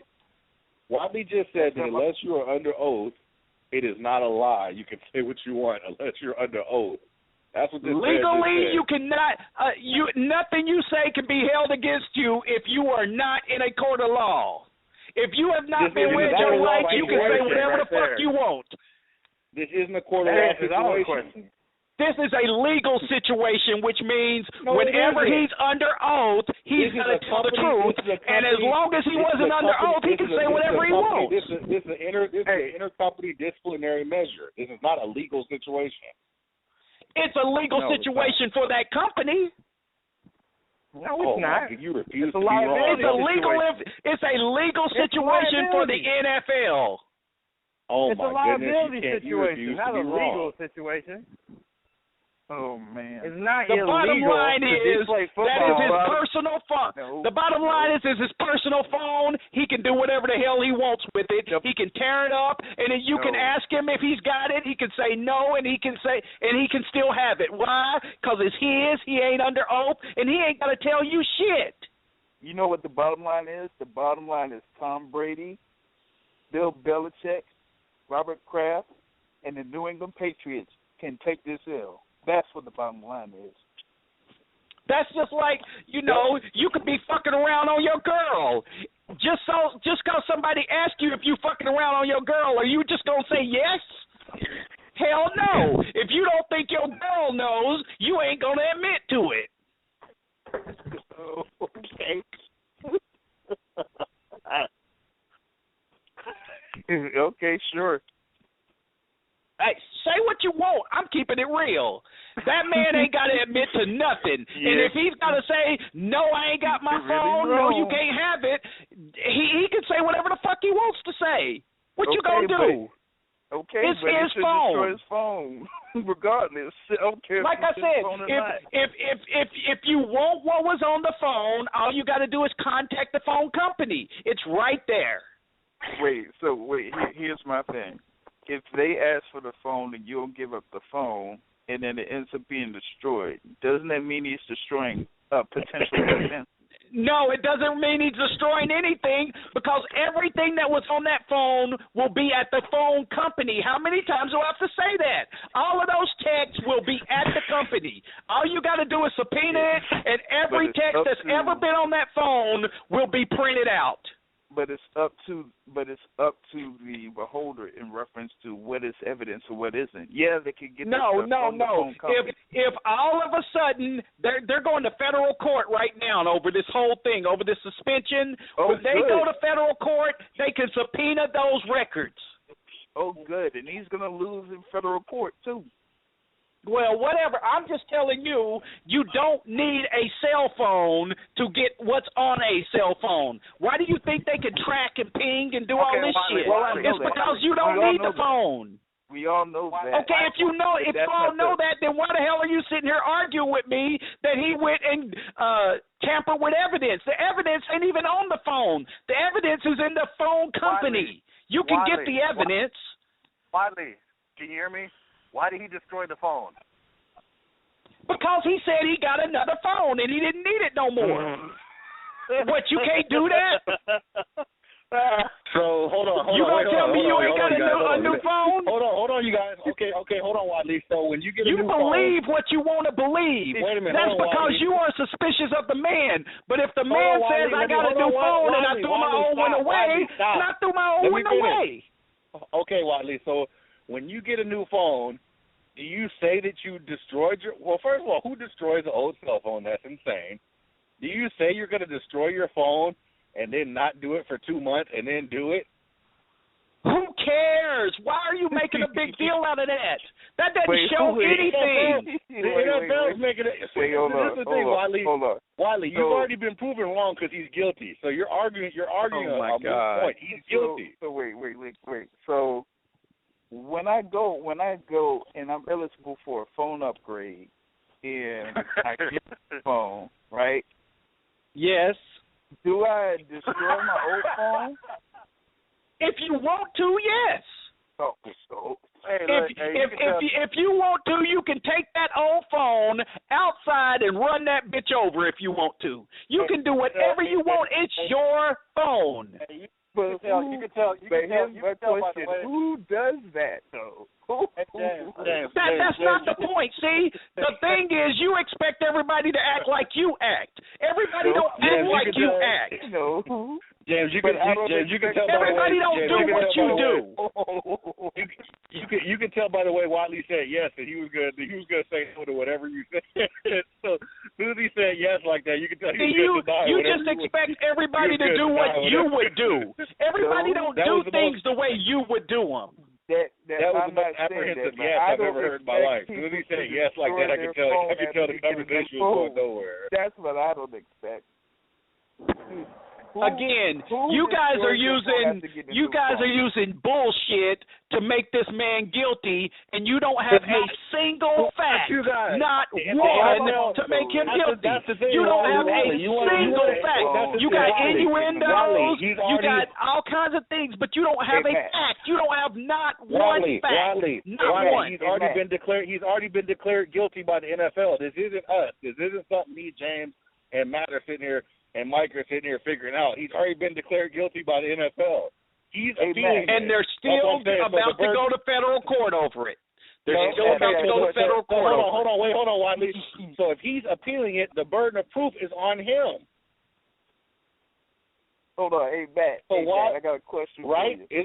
Am I right, Wadley? Am I right? If he's appealing it, isn't the burden of proof on him? No, the burden of proof is always on the people doing the accusation. He's already been accused and been guilty, so he needs to prove that he's not guilty. That's what this is, an appeal. Amen. It's an appeal, which means it goes to a higher court, and it's the same damn burden of proof. What are you talking about? He's appealing it to a federal court. No, you can't appeal. In order to do this, you have to sue the NFL. This isn't an appeal in the federal court. It will be a lawsuit. The appeal is in the Either NFL way, process. it is about to go to federal court. In the federal court, you still have the same burden. The people who had the burden in the lower court has the burden in the higher court, which means the NFL will have the burden. This is not going to federal court. That's not going to happen.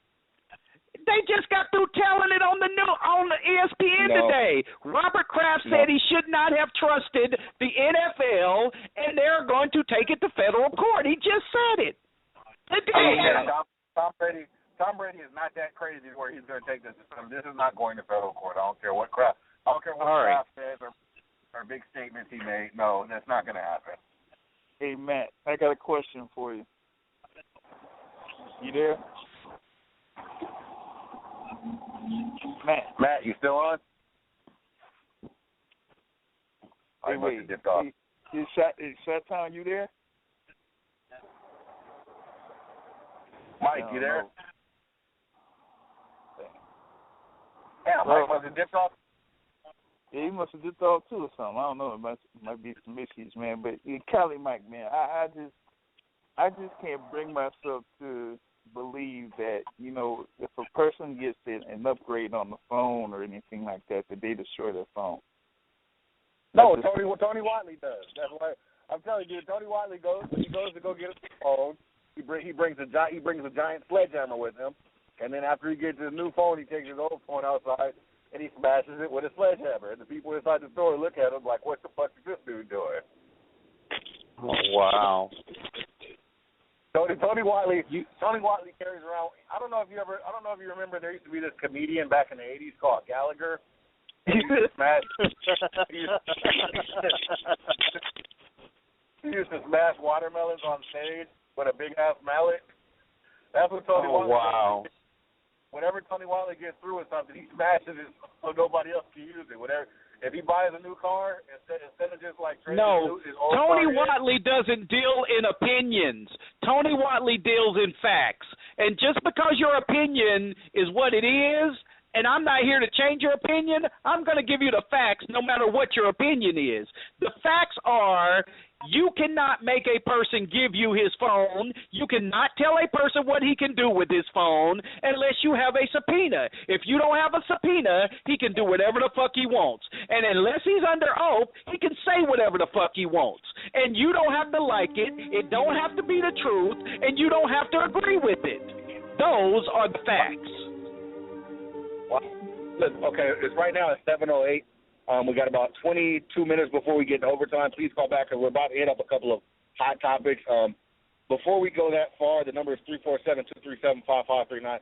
Also, I would like to say, once again, that there is a lot of undiagnosed mental illness running rampant in the black community. Here we go. I just want to put that out there. Most of it is centered right there. Most of it is centered in it was centered in the area of Tampa, but now it's mostly centered in the area of Tennessee. That's where the undiagnosed mental illness in the black community is. So I just want to put that out there. All right. So continue, Watley. Yeah, I mean, it's not even an argument. I know that I'm right. You guys don't like the Patriots, and you don't like Tom Brady, so you believe the negative things towards them. I don't dislike. Listen, I don't like or dislike Tom Brady, and I don't like or dislike the Patriots. I am a Pittsburgh Steelers fan. So I really don't care about the Patriots. I don't care about the Patriots. So to me, I don't like them or dislike them. I just think that the way everybody hates them because they're good. Don't hate them because they're good. The thing that raises suspicion about the New England Patriots, especially in the reference of this particular case, is that now you're going to have to look back into what these guys have been doing over the past 10 or 12 years. Yep. For example, I mean, like somebody I know, like my cousin brought up the fact that, I mean, the Patriots were among the team that had the lowest amount of fumbles, and it was a significant margin. So now you're going to have to. So basically, people are thinking, oh wait, these guys have not been having that many fumbles there, no matter who's the quarterback, no matter who the receiver was, no matter who the tight end was, no matter who the running back was. That's going to raise suspicion. Well, and like I said, and also, James, this team has been caught cheating before. People act like this is something new in New England. This is the second time that this happened. This is the second time they've gotten fined. This is the second time they lost draft picks. This is not anything new. They're proven cheaters. So no, and that's proven. So no matter what Watley wants to say about opinion and facts, that's a fact. They've been proven cheaters. Right, Watley? No, I do not disagree. The whole video gate thing, but the thing is, and I'm going to say this, we're still in prime time. We're not in overtime, so I got to be careful about what I say here. But what I'm saying to you is, yes, they got caught. Yes, they got caught. But I promise you, they weren't the only ones doing it. You just said. Hey, let me ask you this: Do you know how many times a federal judge has overturned the ruling of an arbitrator in the case of the NFL or any major professional program? Yeah, man, I'm sitting here with my law book now. Yeah, look, how many times has a federal court or judge overturned the ruling of an arbitrator? You don't even need a book. You ask that like I sit here and focus on that all day, every day. You can guess. And the guess is never. Never. It's never happened. Okay, I'm sorry I didn't go and take 20 minutes. The federal courts always side with the arbitrator. The Okay, arbitrator has I'm already sorry said I didn't go and take 20 minutes to Google that. He needs to go ahead and take I'm sorry. the L. He needs to go ahead and take that L. Why would it take 20 I'm sorry.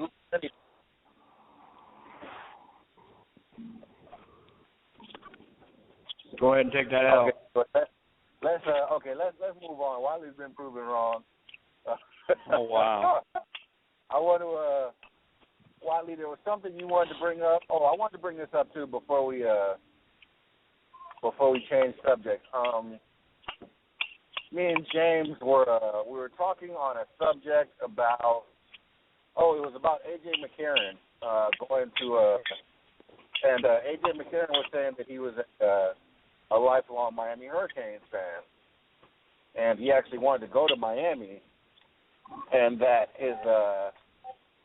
his mother basically wouldn't let him because that's right after they had the big fight with FIU, and right after Brian killed. And I wanted to know, like I say, Watley, you or Matt as parents, is that something that because like I said, I never would factor that into my recruiting decision, but like I said, I don't have kids. Is that something that you would, that if you had a kid that was going to a school, would you look at how much trouble that the program gets in if it's a program like how Miami was getting in all that trouble, and maybe is that something that would factor into you letting your kid go to that school? Are you asking I would me? look at academics. I would look at academics. I mean, though, at the end of the day, we're looking at academics. It's a school. That's what I'm looking at. What kind of education you're going to get. Because the most you're going to play football if you're really good, maybe 10, 15 years, and that's if you're an extreme outlier. Most likely you're going to play 3 or 4 years, and you're going to move on to another career. So the first thing I'm looking at is academics. What are you going to get out of the school? Because you are going there for school. That's what I would look at first. But as far as the school getting in trouble like that, if you're looking at SC, it's a great academic school. I mean, Miami is a good academic school, just depending on what you go there for. So if academically the school is sound and they have issues for partying like Arizona State, then, I wouldn't care. I wouldn't mind. But obviously I'm not looking at the side of a football career, Yeah, let's not just say party. I mean, I'm talking about real trouble. Like let's use Watley. Let's use your program, University of Florida. I think they said 47% of the people on the football team have been arrested. Including Wiley himself. That's funny. In the past 12 years, I mean, like 10 times. Hold on. Like I say, even as a former Gator, Watley, if you had a kid and he was playing football, and you know that 47% of Florida athletes end up in jail, would that factor into you wanting him to go to the University of Florida? Or not? Absolutely not. You know why? Because if I had a child, my child is not going to end up in jail because I know how I raised my own child. Now, you got these parents who didn't pay no attention to their children, let them children do whatever they wanted, and then they got out there in college and they started doing dumb shit. I wouldn't have to worry about that with my children because I raised my children, and I raised them to know right from wrong, no matter where they're at. So all of this. Matt, do you remember the conversation we had last week about raising kids, and who said that the kids are going to do it no matter what they want to do, no matter how you raise them? Who said that, Matt? Oh my God! Here we go. Shit, I don't know. I gotta think. It was just last week. Somebody on here argued, me and Matt, to where we had to change the subject because he said kids will do what they want no matter how you raise them. Yep. Oh, my God. See, he's there now 'cause he got caught. I cannot argue raising children with a person who's never had a child. So I will not argue this with you. You just argued two completely different points. I will not argue raising children to a person who's never had a child, because you really don't know what the fuck you're talking about. You really don't. Matt has 2 kids. Matt has 2 toddlers. Matt don't have 2 kids that he's had to raise. So what does it have to do with your point? With your point, doing a 180 in 1 week? Like I said, I will not argue raising children with people who's never done it. Oh my goodness, it's insane. But yet you argue NFL. Yet you argue NFL with people that have never played in the NFL, right? I will never argue raising children with people who've never done it. If you guys don't realize that Tony Watley is where's Eddie right now with these drug test results? This is getting out of control. I know. Where's he at? Somebody call Hawaii real quick. Somebody call the Hawaii number real quick. Wally, can you do a cheek swab and just send it to me? I work for a diagnostic guy. That's like me arguing being gay with a gay guy. How can I argue being gay when I don't know nothing about being gay? I've never been gay. I don't know what it feels like being gay. I don't know why a person is gay. So how can I argue being gay with a gay guy? I can't. Okay, well, why leave that one alone? You can't argue with me about being a parent because you've never been one. You can't argue it. Okay, Wiley, what does that have to do with your point changing dramatically in 1 week? You can't argue being a parent if you've never been one. Period. What does that have to do with you changing your point, though? What does that have to do with you changing I haven't your point? changed anything. I haven't changed a thing. Yes, you have. You said the exact opposite thing last week. No, I did not. Like I said, you don't understand the context of what I'm saying. So because you're not a parent and understand the context, there's no use in arguing this with you. Oh, my goodness. You are insane, sir. Hey, when Wiley makes your flapjacks, do you want them with sprinkles and chocolate chips or strawberries in it? I think he flip-flops that. What is that they do in Tennessee? What is that the 3-6 Mafia does? Lean or purple drink? What is that? Because he's sick. He does have a cold, so they might have gave him some of that promethazine stuff. I think. Right. Wiley, are you sipping on that scissor right now? Right. That's funny. But again, nothing about what I'm saying has changed. Nothing about what I'm saying has changed. You know what? Because you don't know anything about raising children, you wouldn't understand. That's why I refuse to argue it with you. Okay, until you have raised children, you're not going to understand anything I'm saying to you. Your point has completely changed, which makes me think maybe you don't know anything about raising children. Because you've just given two completely different points in 1 week. Yeah, like I said, my youngest child just graduated from college. All my children are graduated from college. I know how to raise children. They ain't in jail. They ain't been in jail. They ain't got no kids. They ain't married. They ain't done nothing. They focused.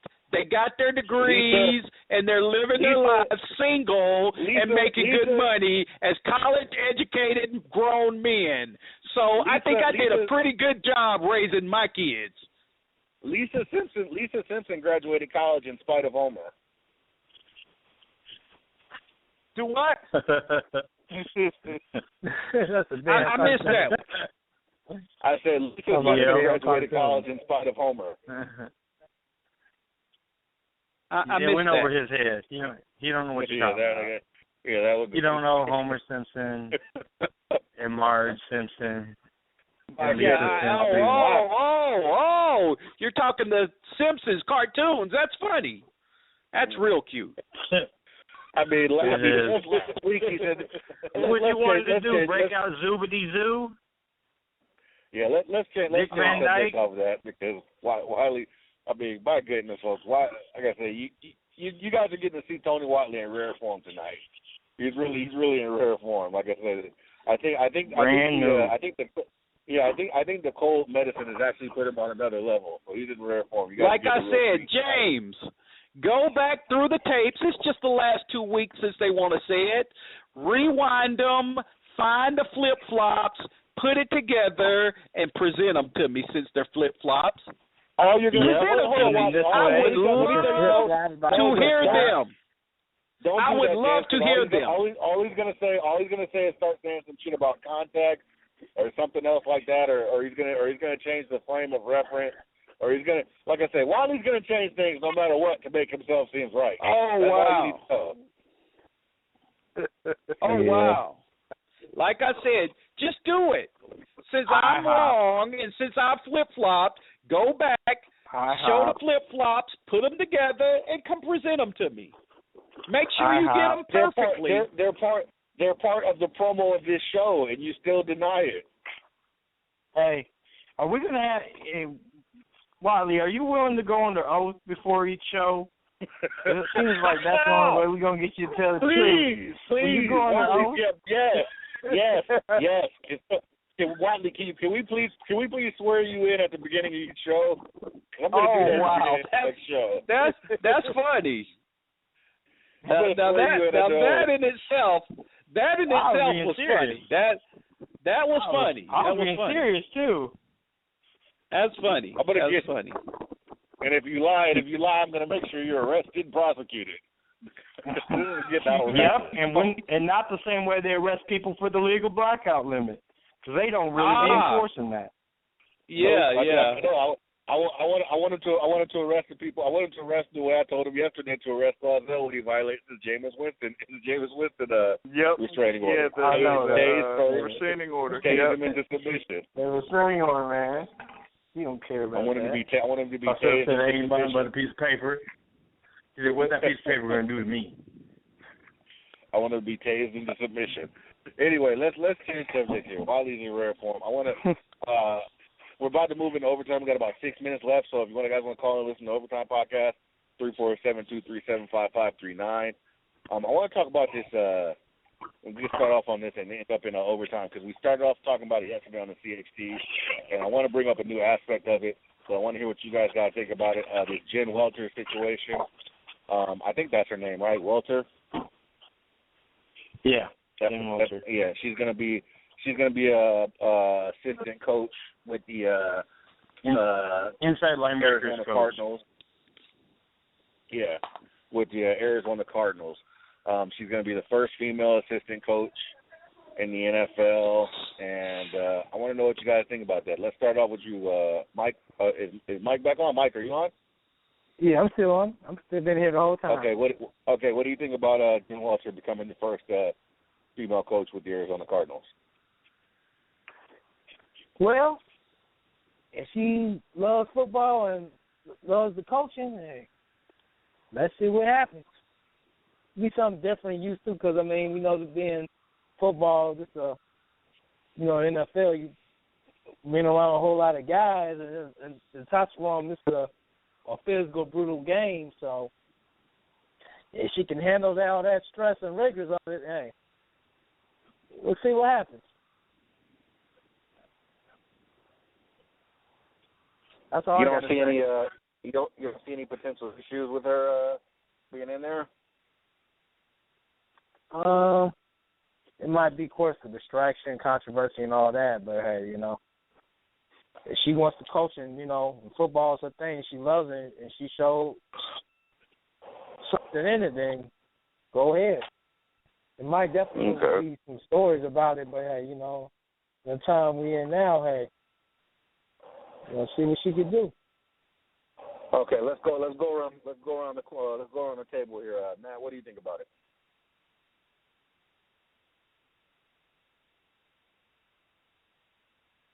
Hello, Matt. Matt, you still here? Yeah, Matt should be on. Yeah. Sorry, I had the phone on mute. My wife's talking to her dad in Venezuela in the background. What do you think about the Welter situation? More power to her. Obviously, Obviously, they're not going to give her a job like that unless she's qualified. You know, those jobs are very limited. I did say last night, and it still stands. I'm not going to flip-flop my answer. I'll stick to what I said last night. It sounded good then.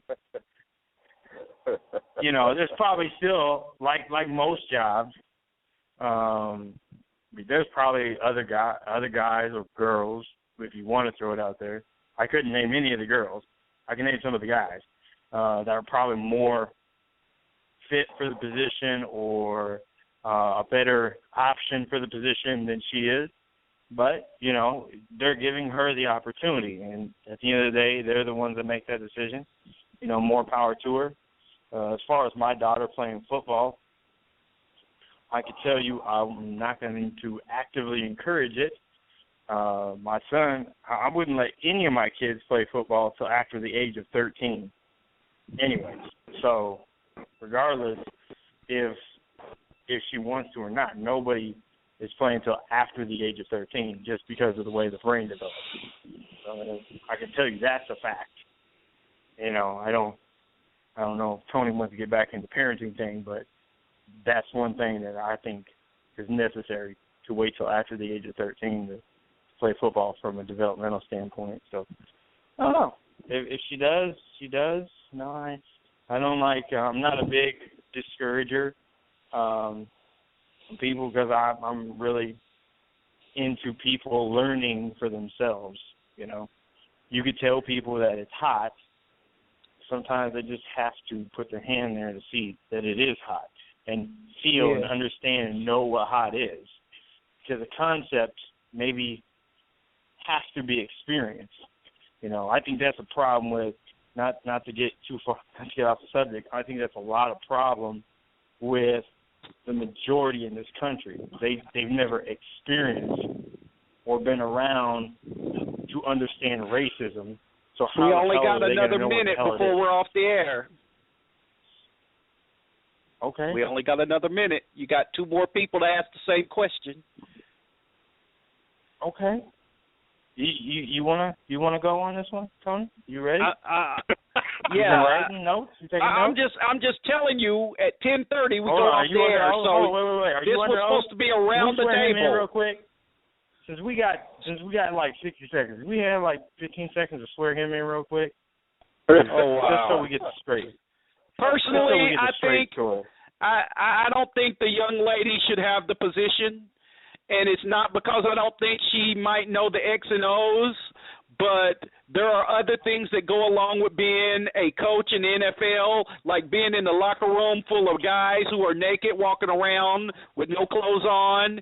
And I don't think she should be in the locker room. And I don't think that that the NFL should have to start catering to her because all of a sudden there's a female in there and then the entire team has to cater to her instead of her catering to the entire team, and I have a problem with that. Next. All right, go ahead, James. Well, yeah, I kind of like feel what Tony is saying in reference to that, especially when you're dealing with the sport where it's, you know, mostly male. It's one of the most male-dominated sports out there, number one. And, I mean, we really haven't, you know, been that far into where we see referees, you know, female referees in the NBA and in the NFL. And, I mean, this is basically just coming off of what Baker Hammond did with the San Antonio Spurs. So it's almost like a residual effect in that aspect. And, for me, it doesn't matter how much experience that particular lady has in the sport. It's different when you're dealing with the National Football League. And you see that there are a lot of other coaches that have been in the football game for years, probably 20, 30, or 40 years, and never get a shot in the National Football League. And yet he's there and gets it ahead of all of those guys. You know what I mean? So that's an issue with that in itself. And the whole locker room thing is another separate thing because now you're going to have, you know, her, I guess, in another locker room before and after the game. I mean, you could only be there at halftime or something, or they might not, have her in there for like the first, 2 or 3 hours when they're preparing in the locker room, and then just have her in there like when it's an hour before the game. So that kind of like throws things off as far as communication with the receivers or the linebackers or whatever position she's coaching for the Arizona Cardinals. The nudity hasn't really been a whole lot of issue because in professional locker rooms, from the ones I've been in, guys are naked all the time. Like guys take showers at halftime, intermissions. So that's not the biggest issue. And also after you go in as a media, you go in the locker room. Guys are naked. Guys are in their jock straps, or some are already clothed. Flesh coming out the shower. People still in there. There's women reporters in there all the time. They just conduct business. So I don't know if the locker room is such an issue. I mean, we kind of heard some of the similar things said when they started talking about gay players in the league, but that's actually in a more intimate situation because you are, shoulder to shoulder with a guy in the shower. So that's more of the concern there. It's not actually being seen naked. There also have been most recently with that Latina reporter, the real nicely built one. She said that guys were making comments towards her in the locker room. I forget which. I think it was on the Jets, wasn't it? Was that 2 years ago? Might have been. You talking about Lillian Garcia? You talking about the lady on Fox? No, it was the Spanish speaking lady, the one that wears like the really tight jeans, and she looks like really, she got a really nice body. Yeah, so you're saying there's a Latina that wears tight jeans with a nice body. That did not narrow it down at all. But she's a reporter, though. Like I said, that's a reporter. Yeah, I know who you're talking about. I can't think of the girl's name right now, but I know exactly who you're talking about. And it was the Jets. It was the Jets. Yeah.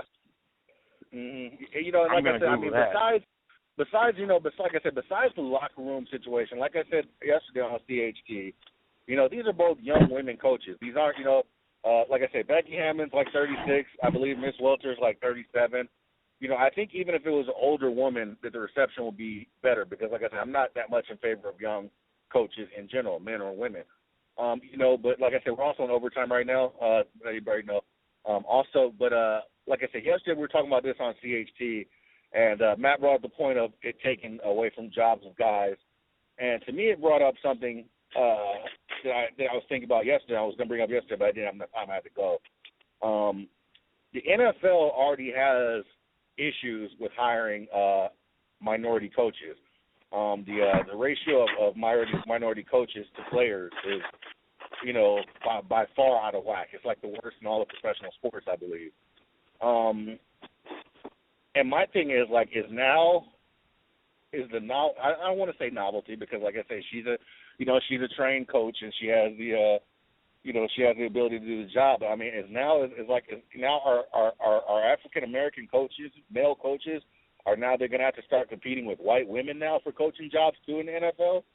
That they already were being not proportionally hired for in the first place. So now we're going to have to also make room for women now, before we even made a seat at the table for black men. Mm-hmm.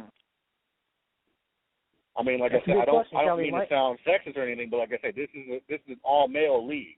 It's a majority African American male league, but the majority of coaches are Caucasian American males, and like I said, now are we going to have a movement of female coaches coming in and taking even more jobs away from the African American coaches? What do you guys think about that?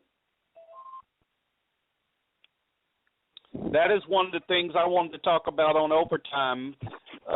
Not exactly that situation, but I'll get into mine later.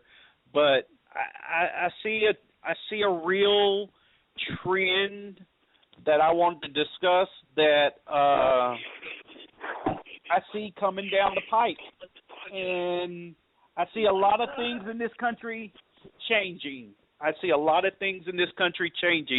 Because if you think racism was bad when whites were in the majority, imagine what it's going to be like once they feel like they're in the minority. I mean, okay, what do you think, James? I mean, do you think this is going to be a fair deal for African American coaches? Like I said, not only have to compete against white male coaches, but now white women coaches as well. Yo, what is that, young? Somebody boiling some water or something? It's not me. What that is? I mean, that's probably not. Yeah, I get Tony's point in reference to, this is probably, another thing that or issue that we have to deal with when you have guys like, Raheem Morris or other guys like him that really can't get something. And now you have, females coming in that are basically becoming position coaches in the National Football League. Now you may have like a push of either a woman head coach in the NBA or a women's offensive or defensive coordinator in the NFL, when you really don't have that many, black male coaches in either league. That's an issue. Somebody like me will say, yeah, you're pushing all of these agendas in front of us, but you haven't really addressed us yet. The ratio is still off as far as I'm concerned, and you're letting other people get ahead of us. That would be my issue. And like I said, I don't want to seem to sound. These are qualified. For people that don't know, with these coaches' jobs, like I said, these coaching jobs are very hard to get. A lot of times they're usually either former players or more than likely they're usually a coach's, like if a coach has a son who wants to get into coaching or somebody who they know, they'll usually give them a job as like a coach, assistant coach like that. And that's usually how these guys move up the coaching ladder. And, like I said, you look at like a lot of the younger coaches, that's how Josh McDaniel got started.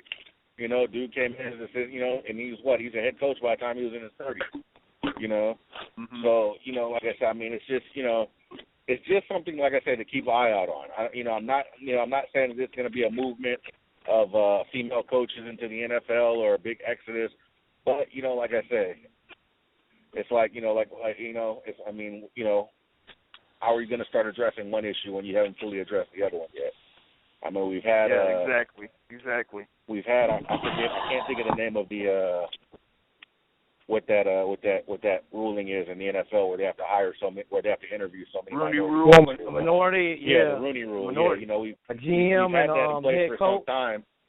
Yeah, we've had that in place for a few years now, and it seems almost like teams have found ways to to go around that. Like I said, most teams already have their next coach in mind even before they embark on a big they do interview process. So, I mean, so the act of bringing in minority coaches to interview pretty much is what they call a dog and pony show.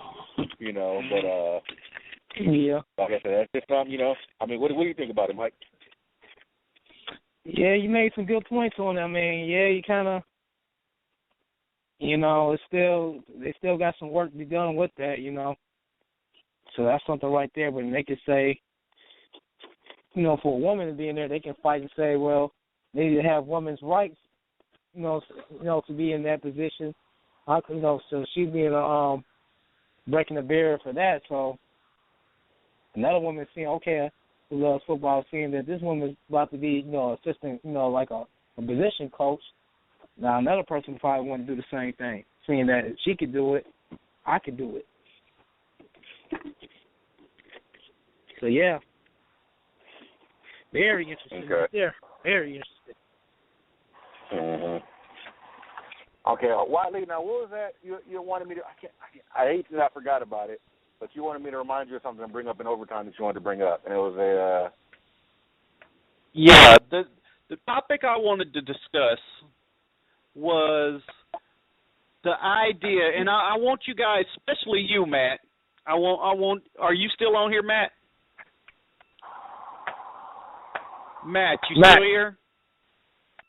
I think he's going off and on because I think he's doing something right now.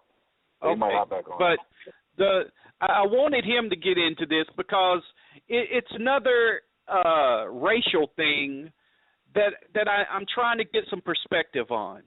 Let's think about it, guys, and I'm going to throw it out there, and then we can talk about it. Look at the NFL right now. All of the great white quarterbacks are getting old. Look at the last couple of drafts.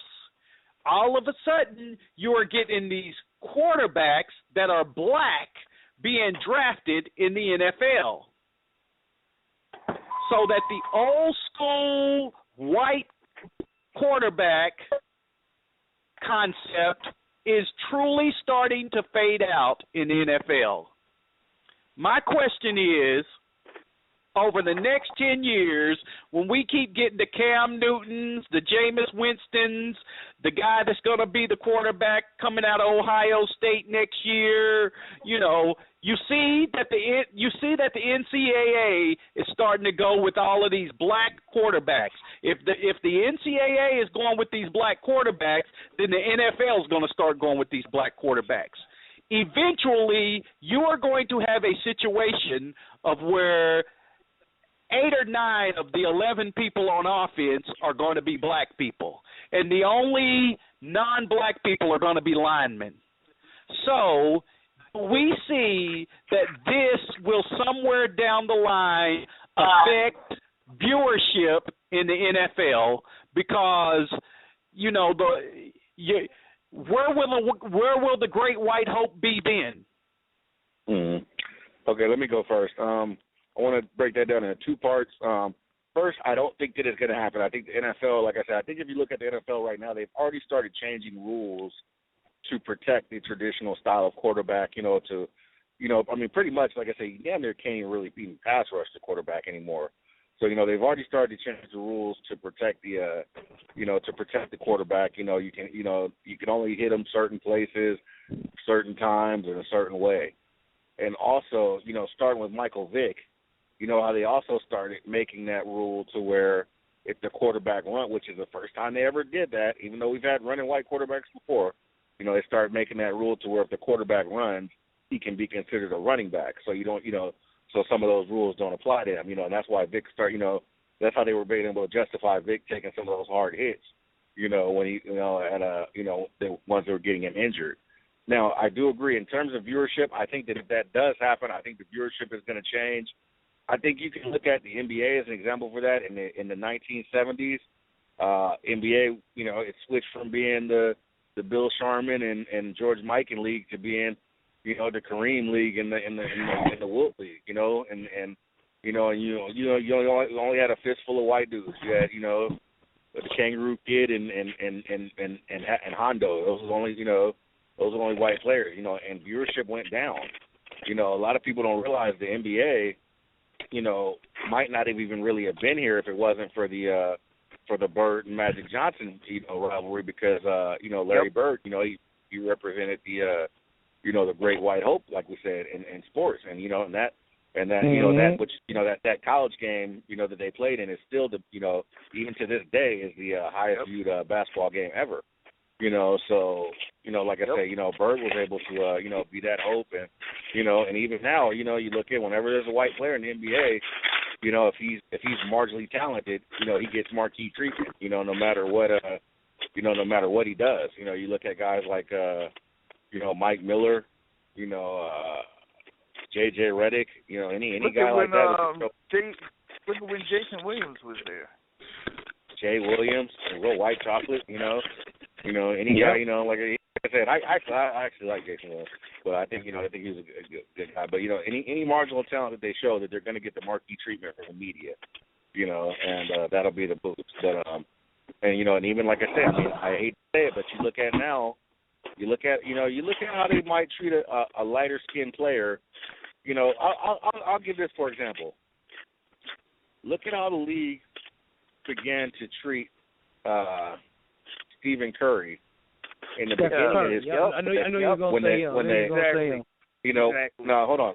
Now, if you look at how they treated him in the beginning of his career, when they kind of didn't know who he was, but they just knew he was light skinned, towards like how they started treating him later when they could hear him talk, and when they saw who his wife was, and you know, and they kind of saw how he carried himself, kind of like the same way they did Blake Griffin. When Blake Griffin first came in the league, they kind of treated him different when they thought he might have been a different guy, but then when he kind of showed that he was another guy, you kind of see that the spotlight has kind of been going off of him a little bit. You know, so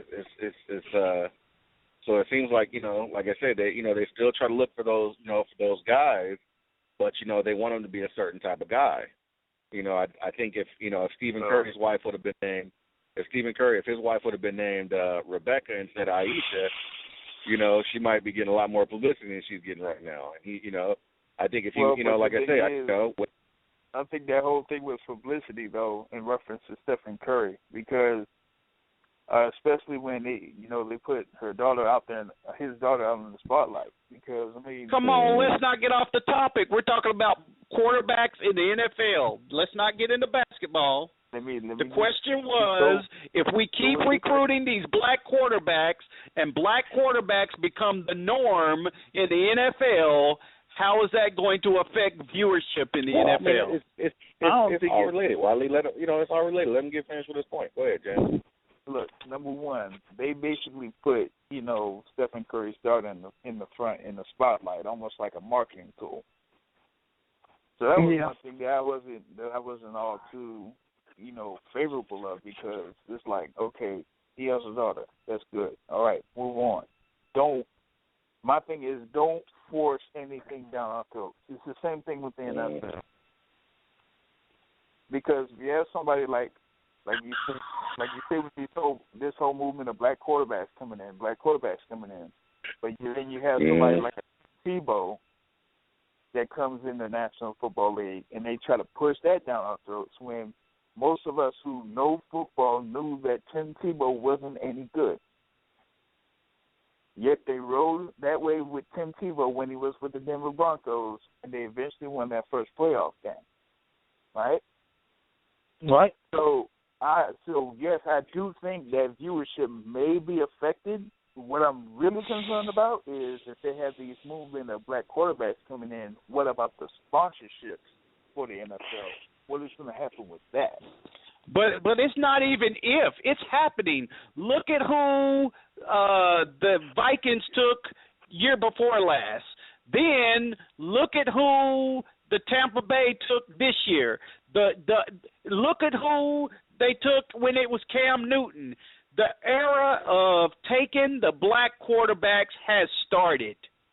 It is happening, so that the younger quarterbacks, you got to realize you're coming in, these are the guys that's going to be your quarterbacks for the next 10, 15 years. And right now, so far, you're seeing a lot of black quarterbacks. Like I said, who's the most talented quarterback coming up? Last year, the national championship was won by a black quarterback. Was it not? So this guy is going to be a first-round, top 10 quarterback in the NFL 2 or 3 years from now, or whenever he comes out. You got 2 or 3 others that are black quarterbacks. What I'm saying is, eventually, in the next 10 or 15 years, if we keep this trend up, every single team of the 32 teams in the NFL is going to have a black quarterback, either starting or their backup quarterback. Yeah, what is that going to do to viewership? To me, the starting, like I say, look at the Braxton Miller situation we were talking about earlier. You're also going to get a lot of quarterbacks that are going to, lead these college teams to success, and then right before it's time to go to the NFL, they're going to go, hey, you can't play quarterback in the NFL, right?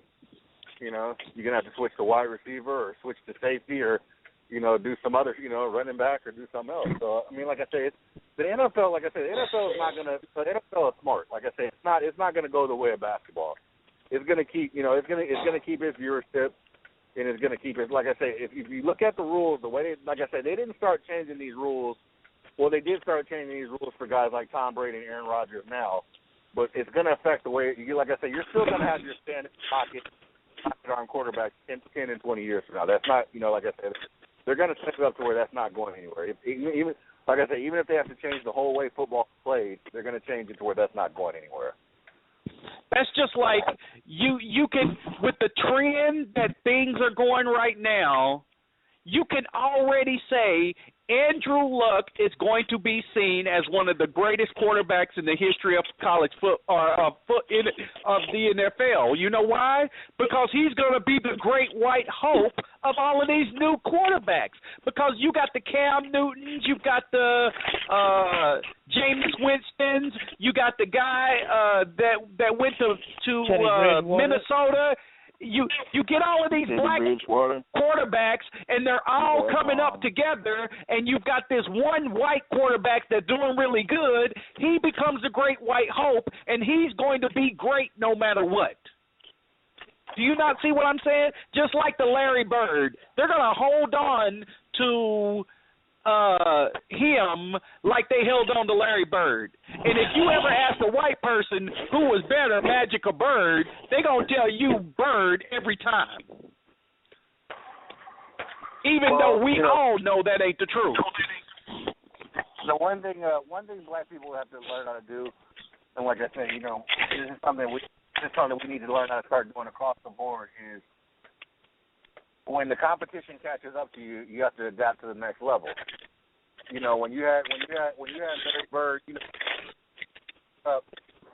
with Magic Johnson, you had to have somebody like Jordan come out who could take the basketball to the next level.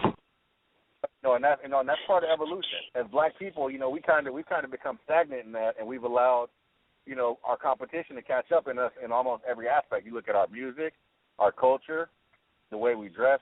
So like I said, we got to get it to where we don't evolve anymore. We got to get it to stay ahead of the trend. But 20 years. What I'm saying is, 20 years from now, if you ask anybody who's the greatest rapper ever, they're gonna say Eminem. Why? Because that's how it works. That's my point, though, Watley. But in order for them, like I say, Eminem's a good rapper. But like I say, in order to make where it's not even no contest, we have to produce better rappers. That's what I'm saying. We have to evolve to a higher level. It's like I said, if you create any kind of competition with the where somebody that controls the media and controls all aspects of pretty much what you're doing, of course they're going to put themselves in the favorable seat. That's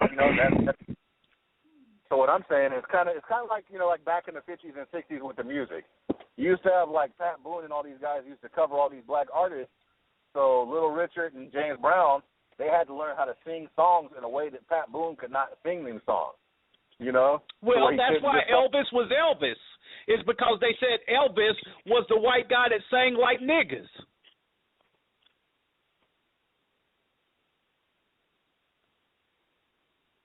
Mm-hmm. I mean, that was the whole reason why Elvis Presley was Elvis Presley, because back then you were getting into this whole soul and, all of these great black singers and these great black groups, and all of a sudden this white guy came out with a deep voice and sounding all like he sounded, and the girls went crazy.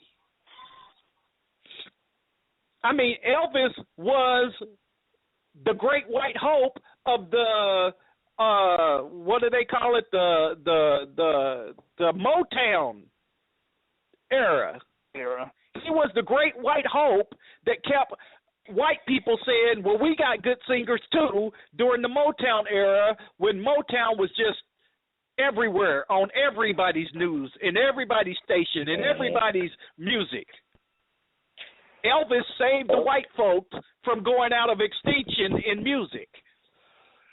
Well, like I said, I mean, he was able to do a lot of that because he was able to mimic, what black artists at the time was doing. But that's, like I say, you got to start doing something that people can't mimic.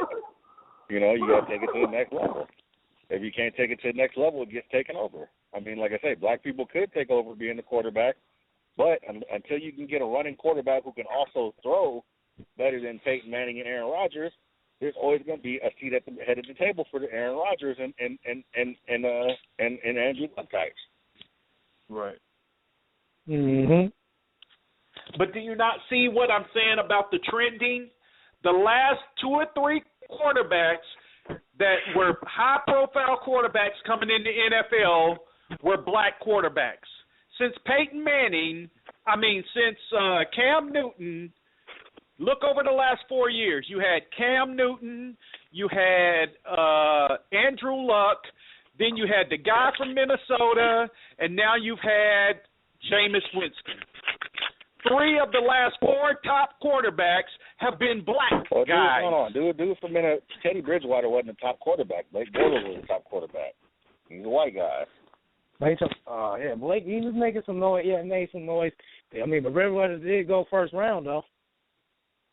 Blake Bortles That's went what I number mean. 3. I didn't say he went. I didn't say he went 1 overall. I said he went in the first round. And that's what I said earlier. I didn't say they were all going to go 1 overall. I said these black quarterbacks going in the first round to these teams. Either way, what I'm saying is Bortles went ahead of him. Like I said, if you allow them, they're always going to put themselves at the head of the table. I forgot about Blake. Yeah, he went high. He's a guy that he made some noise. They kind of seen what he could do in his second year.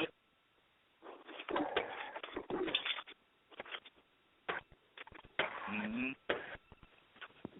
For every for every guy that comes in and do good, you're going to get an RG3 that's going to be good, but they're also waiting to tear it past now.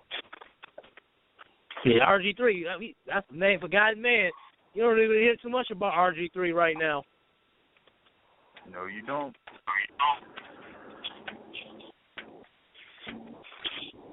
I just see a trend. I really do. You got to be superior. You got to be superiorly talented.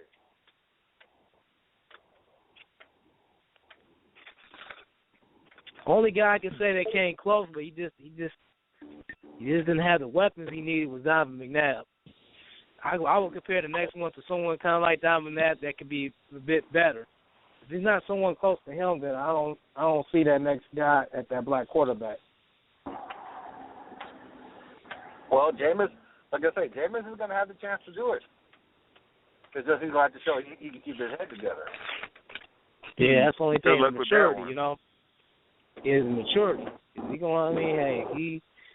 He's already in it. You know what I'm saying? So it's going to be interesting to see because that could be the one factor that can hold him back from it. But then look at RG3. RG3 had all the hype. He was a Heisman Trophy winner. We all, and. See now, you don't know if he's going to even. He might be out of. They might run him out of Washington after this season.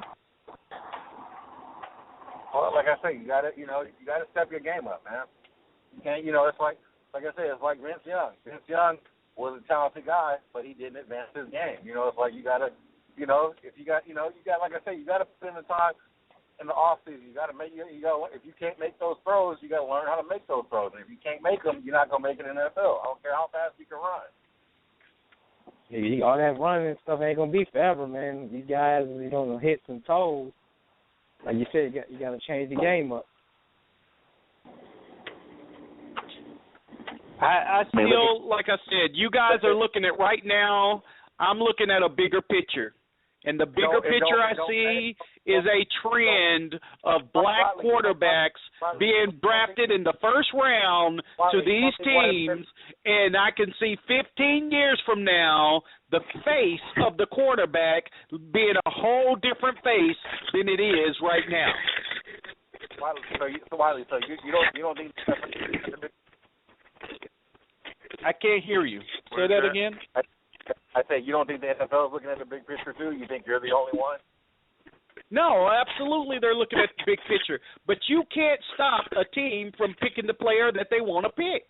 You can't stop a college team from putting – no, let me finish. You cannot stop a college team from playing the player that they want to play at quarterback. If they think that a black quarterback is going to get them a national championship, they're going to play that black quarterback.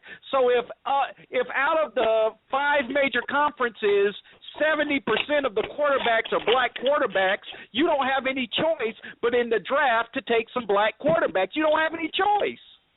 Like I said, there's nothing the NFL can do about that. Like I say, winning a national championship doesn't have nothing to do with winning in the NFL. The NFL is a different type of league. You can be good. But you get your players in the NFL from the NCAA. And what I'm saying is, if your choices are only black quarterbacks, then you don't have any choice but to draft black quarterbacks into the NFL. That's never going to happen. What do you mean it's never going to happen? That's never going to happen. It's happening right now. Who were the quarterbacks of the last 2 or 3 national championship teams? Who was the quarterback of Ohio State? A black quarterback. Who was the quarterback of Florida State? A black quarterback. Who was the quarterback of come on. National championship. They were black quarterbacks. You don't have any choice when the black quarterbacks are the starting quarterbacks of the national championship teams. National championships have nothing to do with it. You're missing my point. My point is very simple. When all you have to choose from are black quarterbacks, you have no choice but to choose black quarterbacks going into the NFL. And right now, colleges are trending towards starting black quarterbacks. I'm telling you, I'm not missing your point. I'm telling you that's not going to happen. Wait. It's already happening. What do you mean it's not going to happen? And it's happening right now. Wait a minute. Are we talking about the overall gist of college football as it is and not just major college football? No, I'm talking about the NFL. Right. But the NFL gets its quarterbacks from the college ranks. Right. The major college football teams in America are trending towards black quarterbacks. Are they not? I don't think so. No. Come on. No. Tony, do you know how many major college football programs are there? That's not the point. I'm talking about the significant winning national championship ones. I'm not talking about all of them. But you're missing the bigger picture here when it comes to college football. The NFL is not looking at just those teams that are winning national championships. Exactly. The Football Bowl subdivision basically has about 114 teams in it. Then you have the Football Championship subdivision that has basically the same amount of teams. So they're not just looking at the top 25 teams in the country for the Football Bowl subdivision. They're looking at 200 to 300 different colleges. All right, so, name the starting quarterbacks in the NFL that have come from all of those other places. You got 32 teams. You can't name me 3 of those teams that have a starting quarterback that came from Podunk Community College. We're not talking about no Podunk Community Colleges, are we? What I'm saying to you is all the quarterbacks are coming from the major conferences and the major teams. Wait a minute. Okay, so if we're looking at the NFL right now, right? I have a question for you. Who is your favorite team? Of the 32 starting quarterbacks in the NFL, how many of them did not come from a major conference and a major team that you know about and you hear about? You're a Steelers fan, right? Where did Ben Roethlisberger come from? Exactly. Again, answer the question. 32 teams. You didn't how answer many? My question. You just read. So you're not answering. You didn't answer my question. What's your question? My question was, where did your starting quarterback come from? That wasn't your fucking question. That was Mike's question. What was your question? No, he was asking the same question. I knew where he was going. Basically, because that was going to be my follow-up question. If my original question was... he came from Ohio University. Name me 2 more that you can say came from a smaller college and is a number 1 starting quarterback right now in the NFL. Okay, but they did say Ohio State was looking at him, but they wanted him to be a tight end and Ben wanted to be a quarterback. So that's why He went to Miami. Oh, wait. Okay, so then let's name another one. Blake Bortles is the starting quarterback for the Jacksonville Jaguars. What college did he go to? Blake Bortles went to Central Florida. Okay, is that a major college football program? Yes, right now the USA Conference is building its conference. Yes. UCF is a major college program? Okay, I'm done. It's starting to build. They are USA Conference is building the conference. Oh, so we haven't been heard here in Louisville? Here we go. Oh, my God. Never mind. Move on to something else. I do it. Move on. I'm not going to sit here and start listening to this bullshit. Like I said, why did he say whatever he has to say to make himself right? I could surely take it a step further if you wanted me to. I could have surely done that easily. We'll keep taking it forward. But what I'm saying to you is the USA Conference has built legitimacy just like Boise State. Boise State has built legitimacy over the last 5 or 10 years. You can't look at Boise State and say they're in a cupcake conference and they're nobody. Boise State is somebody that people know now. The University of Central Florida and the USA Conference, just like Louisville, has started building itself as a legitimate conference. Well, number one, I disagree with that because I don't know what the USA Conference is because they basically, I know you're basically talking about the Conference USA, but whatever, you know what the fuck I'm talking about. Went to American Athletic Conference. Stop parsing words. No, I don't sparse words because you're the one that says you name facts. I'm going to name facts to you. UCF is part of the American Athletic Conference. No casual, quote-unquote, casual college football program or college football fan, really cares about the American Athletic Conference. They don't care about no Cincinnati. They don't care about Connecticut. They don't care about South Florida. They don't care about Central Florida. Who do you see is right there looking at ESPN saying, oh, I can't wait for Cincinnati and USF to play? I said they're building, dumbass. I didn't say they were there. They ain't building. They are not building. Come on, man. You wouldn't have even heard of a UCF game 5 years ago. What college? Oh, Wiley, what college did Joe Flacco go to? Ooh. Yeah, name that. I don't know what college Joe Flacco went to. You do? Again, you guys are finding one or two, like I said, out of 32 fucking teams. Out of 32 teams, you're finding one or two. Stop it. You were the one that made the original point to name 3 quarterbacks. We gave you 3. We gave you 3. Now you can move on. I told you to move on 5 fucking minutes ago. No, but first of all, Wally, you just lied. Wally, you just lied. You do not know what college Joe Flacco went to. I don't care what college Joe Flacco went to. Why should I care about Joe Flacco? I hate Baltimore Ravens. I'm a Pittsburgh Steelers fan. They're our mortal enemy. I can give a shit what happens to Joe Flacco. What college did Tony Romo go to? Joe Flacco could be in a plane crash. I really don't care. He don't like the Cowboys either. What college did Tony Romo go to? He don't like the Cowboys either. Tony Romo went to Oklahoma State or something like that. No, he didn't. No, he fucking Yes, did. the hell he did. No, he didn't. Where did Tony Romo go? Eastern Illinois, Tony. Some podunk community college. No, the fuck he did not. He went to Eastern Illinois, man. He didn't even get drafted. Why did you actually even know a lot about football and you just get on here and say a whole lot of So you're gonna sit here and tell me you're not Googling that shit? You're a fucking liar. No. You're Googling that shit and you're sitting here acting like you just know it off the top of your head. Both of you are fucking liars. No. Dude, I'm sitting. Listen, hold on. Listen to this right now. Hold on. Both of you are lying. So you're going to tell me you're just sitting here saying Flacco and Romo. You just knew this shit off the top of your head. You're both lying. You're both lying. Wiley, did you just hear that? That's me driving my car. I'm in my car right now driving. No, I didn't. You are both lying. You are both lying. Hold on. Let me make something perfectly clear. If we are fans of the sport or a particular team, chances are we probably wouldn't know what college our quarterbacks or running backs or skill position players would go to. because we watch the Let's see. sport. I'm an Oakland Raiders You're fan. both lying.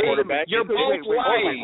You're sitting here just coming up with these people off the top of your head, and you're saying you knew this, right? Let me make I'm a Raiders an example fan. Our for starting you. quarterback is Derek Carr. He went to Fresno State. That's not a big school. The 49ers starting quarterback is Colin. The 49ers starting quarterback is Colin Kaepernick. He went to Nevada. That's not a big school. That's not a big Googling school, this and shit. people knew where Colin Kaepernick came from. Let me make an example for you. Again, Ryan you guys, Texas this A&M, stuff right? is just coming off the top of your head. You're not, Yes, you're not sitting Googling this shit right now, right? No. Right. No. Right. No. Right. You don't think we don't watch college football? This shit is just coming to you right off the top of your head. You weren't Look just at saying old boy these from names from the Cincinnati. beginning. You're just one at a time coming up with these names. Andy Dalton, he came from TCU. That's not a major football program. And this is just coming off the top of your head, right, Mike? Yes, it is. Wiley, you are I'm a driving damn my car liar. right now. Listen, Tony, Wiley, I'm gonna put you on yeah. speakerphone. So, Chantel, are you believing this? No. Are you believing I'm in this? my car driving right now. They're talking about that. They're just coming off the top of their head, knowing exactly where all these people went to college. Yep. Are you believing that? Yep. Are you insulting my intelligence? Are you doing that? Yes, I damn sure am insulting your intelligence.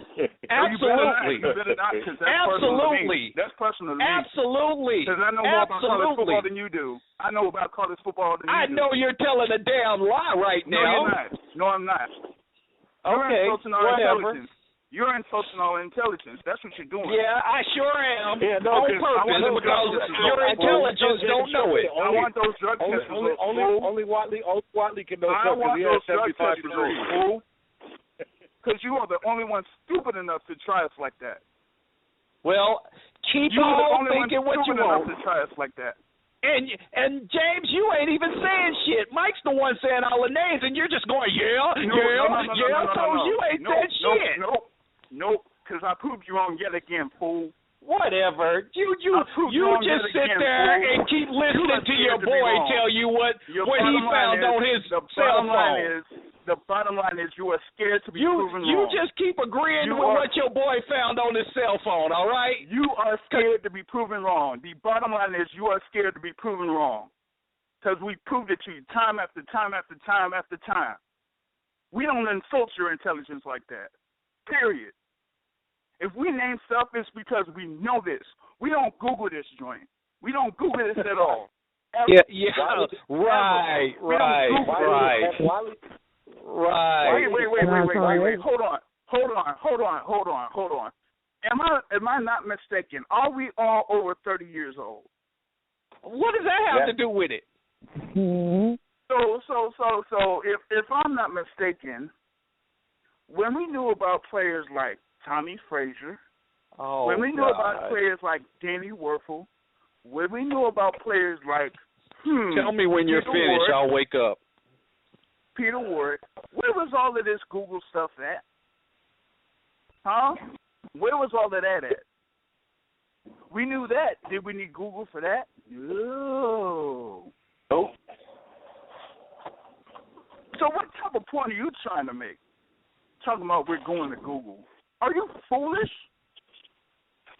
What exactly do you? Well, let me ask you a question. What exactly do you Google to look up quarterbacks who went to? Do you actually look up small school quarterbacks, and that shows you we're starting? Yeah, because I want to know this myself. I really do. what Google? I really what Google? do, because it seems like hey, we must not be that smart. We need to go to Google to find all of this type of stuff. I mean, we need to go to Google to find out that, we need to go to Google to find out about Des Bryant and, guys like him, or Colin Kaepernick or Russell Wilson going to Wisconsin and NC State. I mean, come on. I mean, dang. I didn't know that I had to do that. Watley, you don't know. Are you finished? Oh my God. Watley, you don't know the college. Are you finished? Watley, you don't know the college of every starting quarterback in the NFL. There's only 32 of them. That is the stupidest question I've ever heard you ask me. Why would I know? I care about the Pittsburgh Steelers. That's all I care about. You didn't even know that Ben Roethlisberger went to Miami of Ohio. You said he went to Ohio. I didn't know that. When the fuck didn't I know that? You said, said Ohio. I said Ohio. Hello, Cali Mike, remember, this is being recorded. Okay, and I said Ohio. I didn't say fucking Ohio State. I said he went to Ohio. That's where he went. Ohio, Miami. Wait. He didn't No, go to now Ohio. you want to take one now, huh? Ohio.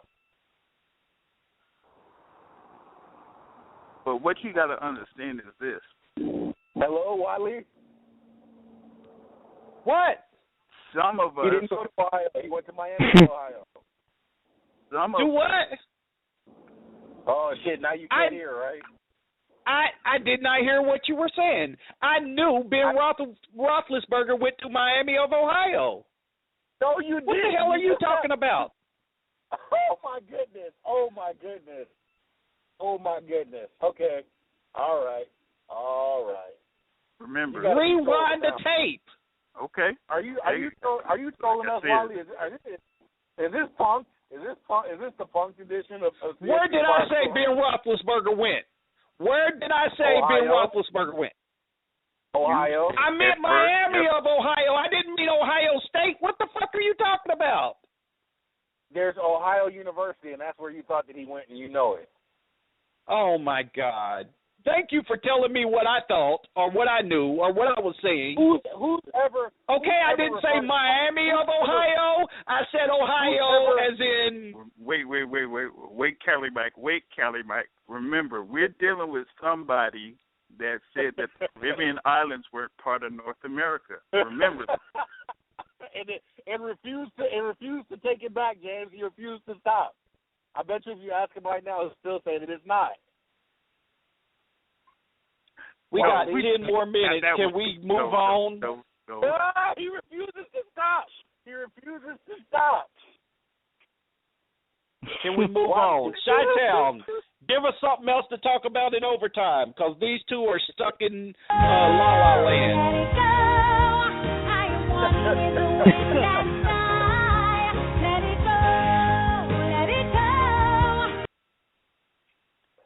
They're stuck in La La Land, so help us out, Chi-Town. Give us something to talk about. I called it earlier today. I told you, something told me that Watley being sick and being on cough syrup was going to put him in rare form today. I called it earlier today. I was like, this is going to be... It's just funny listening to y'all on this one. I don't have nothing. I'm just listening. Chi-Town can't even talk, dog. From now on... I can't think of no topic. I agree with Matt Watley. From now on, at the beginning of every show, we're going to have to swear you in and put you under oath. Because this shit is getting out of control. Well, like I said, everything that we are doing is recorded. If it's so flip-flop, put them together and show the flip-flops. That's all I ask you to do. Then you ain't even got to say it. Every time you want to say it, just like you did with Clausel, just hit play. But, Wiley, that's part of the promo of our show, and you still refute it. It's recorded into the promo of our show, and you refute it.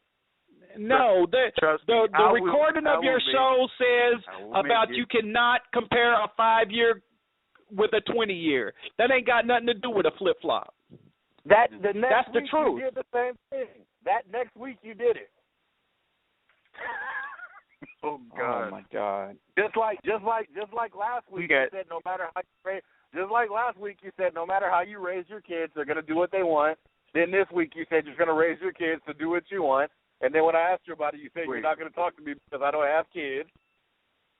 We got less than 10 minutes left. I don't know if you touched on this topic over the week, but what do y'all think about Adrian Peterson getting the contract that he did? I didn't even see it. What was it? Yeah, I didn't see about it either. I think it was, what was his guarantee? Because he restructured his contract. Especially remember he was threatening to like hold out or something like that. Yeah. And I know he restructured the actual figures of it, but yeah, I know. I heard he was going to be. How much is he getting a year? His extension is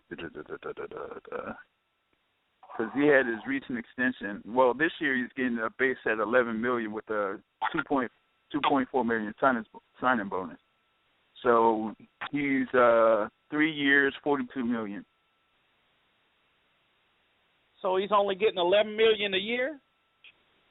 Kind of. No, it's more than $11 million a year, but his base is $11 million for 2015 and 2017. But he's getting like roster bonuses and signing bonuses though. Well, I mean, I don't know what to say about that. Personally, I think Adrian Peterson is a top 3 running back in the NFL, and he should be making $15 a year easy. Personally. Well, I mean, that's how I see it. I mean, yeah. If he's making 15 a year, then I think he deserves it. Adrian Peterson is a top 3 running back in the NFL. Period. No ifs, ands, buts, ors, or maybes. So you're thinking that a top running back should get about 15, $16 million a year. Yeah, I think quarterback gets 20, running back gets 15, receivers get about 12. Well, it actually is average. They got his average for this is at $14 million, but his first year this year is $15.4 million, and then it's like ranges after that. His second year he's not getting that much. He's getting $11 million the second year, but I think that like running backs, because it's almost like running backs are expendable in the league, so. That's why, like, people are so hesitant to put so much in their running back. I mean, for example, you look at DeMarco Murray. The Cowboys didn't really want to put that much money into him. And he had the best season of his career and was the top rusher in the National Football League. They wouldn't even pay him $8 million. Like I said earlier, they're going to change the rules to keep their people at the top of the table. You know, so. I mean, I'm just going by positions. The quarterback always going to get the top position. Running back should get the second. Receivers should get the third. Tight ends, so forth and so on. And I think it should go 20, 15, maybe 12. Then tight end should be getting 8 or 9. You know, stuff like that. And then because I really think that when you look at an offense, the running back is the horse of an offense, period. He's taking the biggest beating in the offense. He's getting those first downs. He deserves to make that money. He's taking the brutality of that offense. Well, I mean, you take that in comparison to like a Jamal Charles, right? Jamal Charles is making $8 million this year and will end up making $6 million next year. See, that's crazy to me. Jamal Charles definitely deserves more than that, in my opinion. Did you know Jamal Charles actually has a learning disability and he was actually part of the Special Olympics? No, didn't know that. No idea. Yeah, no, I didn't know. No idea. I saw it on a little ESPN, or no, it was like a Yahoo special thing. It was on Yahoo website, but yeah, I didn't know that either. But yeah, I guess he had some type of learning disability growing up. Well, not growing up. So he went to the Special Olympics with all of the real special kids and just blew them out, huh? Yeah, no, every now and then you'll get a kid that'll do that, you know. That's sad. It doesn't say how special you have to be, just special. Yeah. Mm-hmm. Hey, they can basically just say you're legally special. You know what I'm saying? I know. All you got to do is be dyslexic. That makes you special. Did you guys see Did you guys see the tape today of the shooting in Cincinnati? Yeah, I saw that. I got that up on my page. It's just I'm really upset right now. I'm really upset that people are more upset that fucking lion got killed in Africa than they are about this man getting his head blown off by a cop for no reason. Yeah, oh my God, but that wasn't even on all of the news channels. This Cincinnati guy getting killed only came on MSNBC. Fox and CNN didn't even cover it. But every single one of them covered this damn Leo the Lion bullshit where the dentist went and shot the lion in Africa. And everybody's in the uproar over this fucking lion dying, but nobody gives a shit about this black man dying. It didn't even make the news but in one channel. Yeah, I didn't even know about it except for Facebook, actually. I just, like I said, like you said, Wiley, they didn't even really cover it. If I hadn't seen it on Facebook, I wouldn't have known. But apparently they canceled. They thought there was going to be a riot, so they canceled classes and locked down the University of Cincinnati camp. Like I said, this wasn't even a regular police officer. This was a University of Cincinnati police officer. Mm-hmm. Yeah. You know, what? So it was off campus. And he's being charged, too. What is he doing with a gun? Well, what happened was the campus police department had said that there's student housing off base. So because there's student housing off base, they gave them a perimeter around the campus that the police could patrol. And what happens is it's a residential community around the campus. And this guy went and pulled this guy over, and he wasn't even a student or a part of the campus. He was out of his jurisdiction. This will pretty much be like FAMU police pulling somebody over, you know, over by where you used to live, Mike, in those townhouses over there. Or they pulled them over by Nims Middle School or something. Yeah. Mhm. Yeah. You know, like I said, this is the second. He literally just shot old boy straight in the head. I mean, this is the second incident where I've seen somebody get killed by campus police in a situation like this. Like I said, I don't know if campus police, well, I'm almost certain that they have to go through different training because, like I said, I don't want to talk bad. The campus police officers at FAMU were very nice.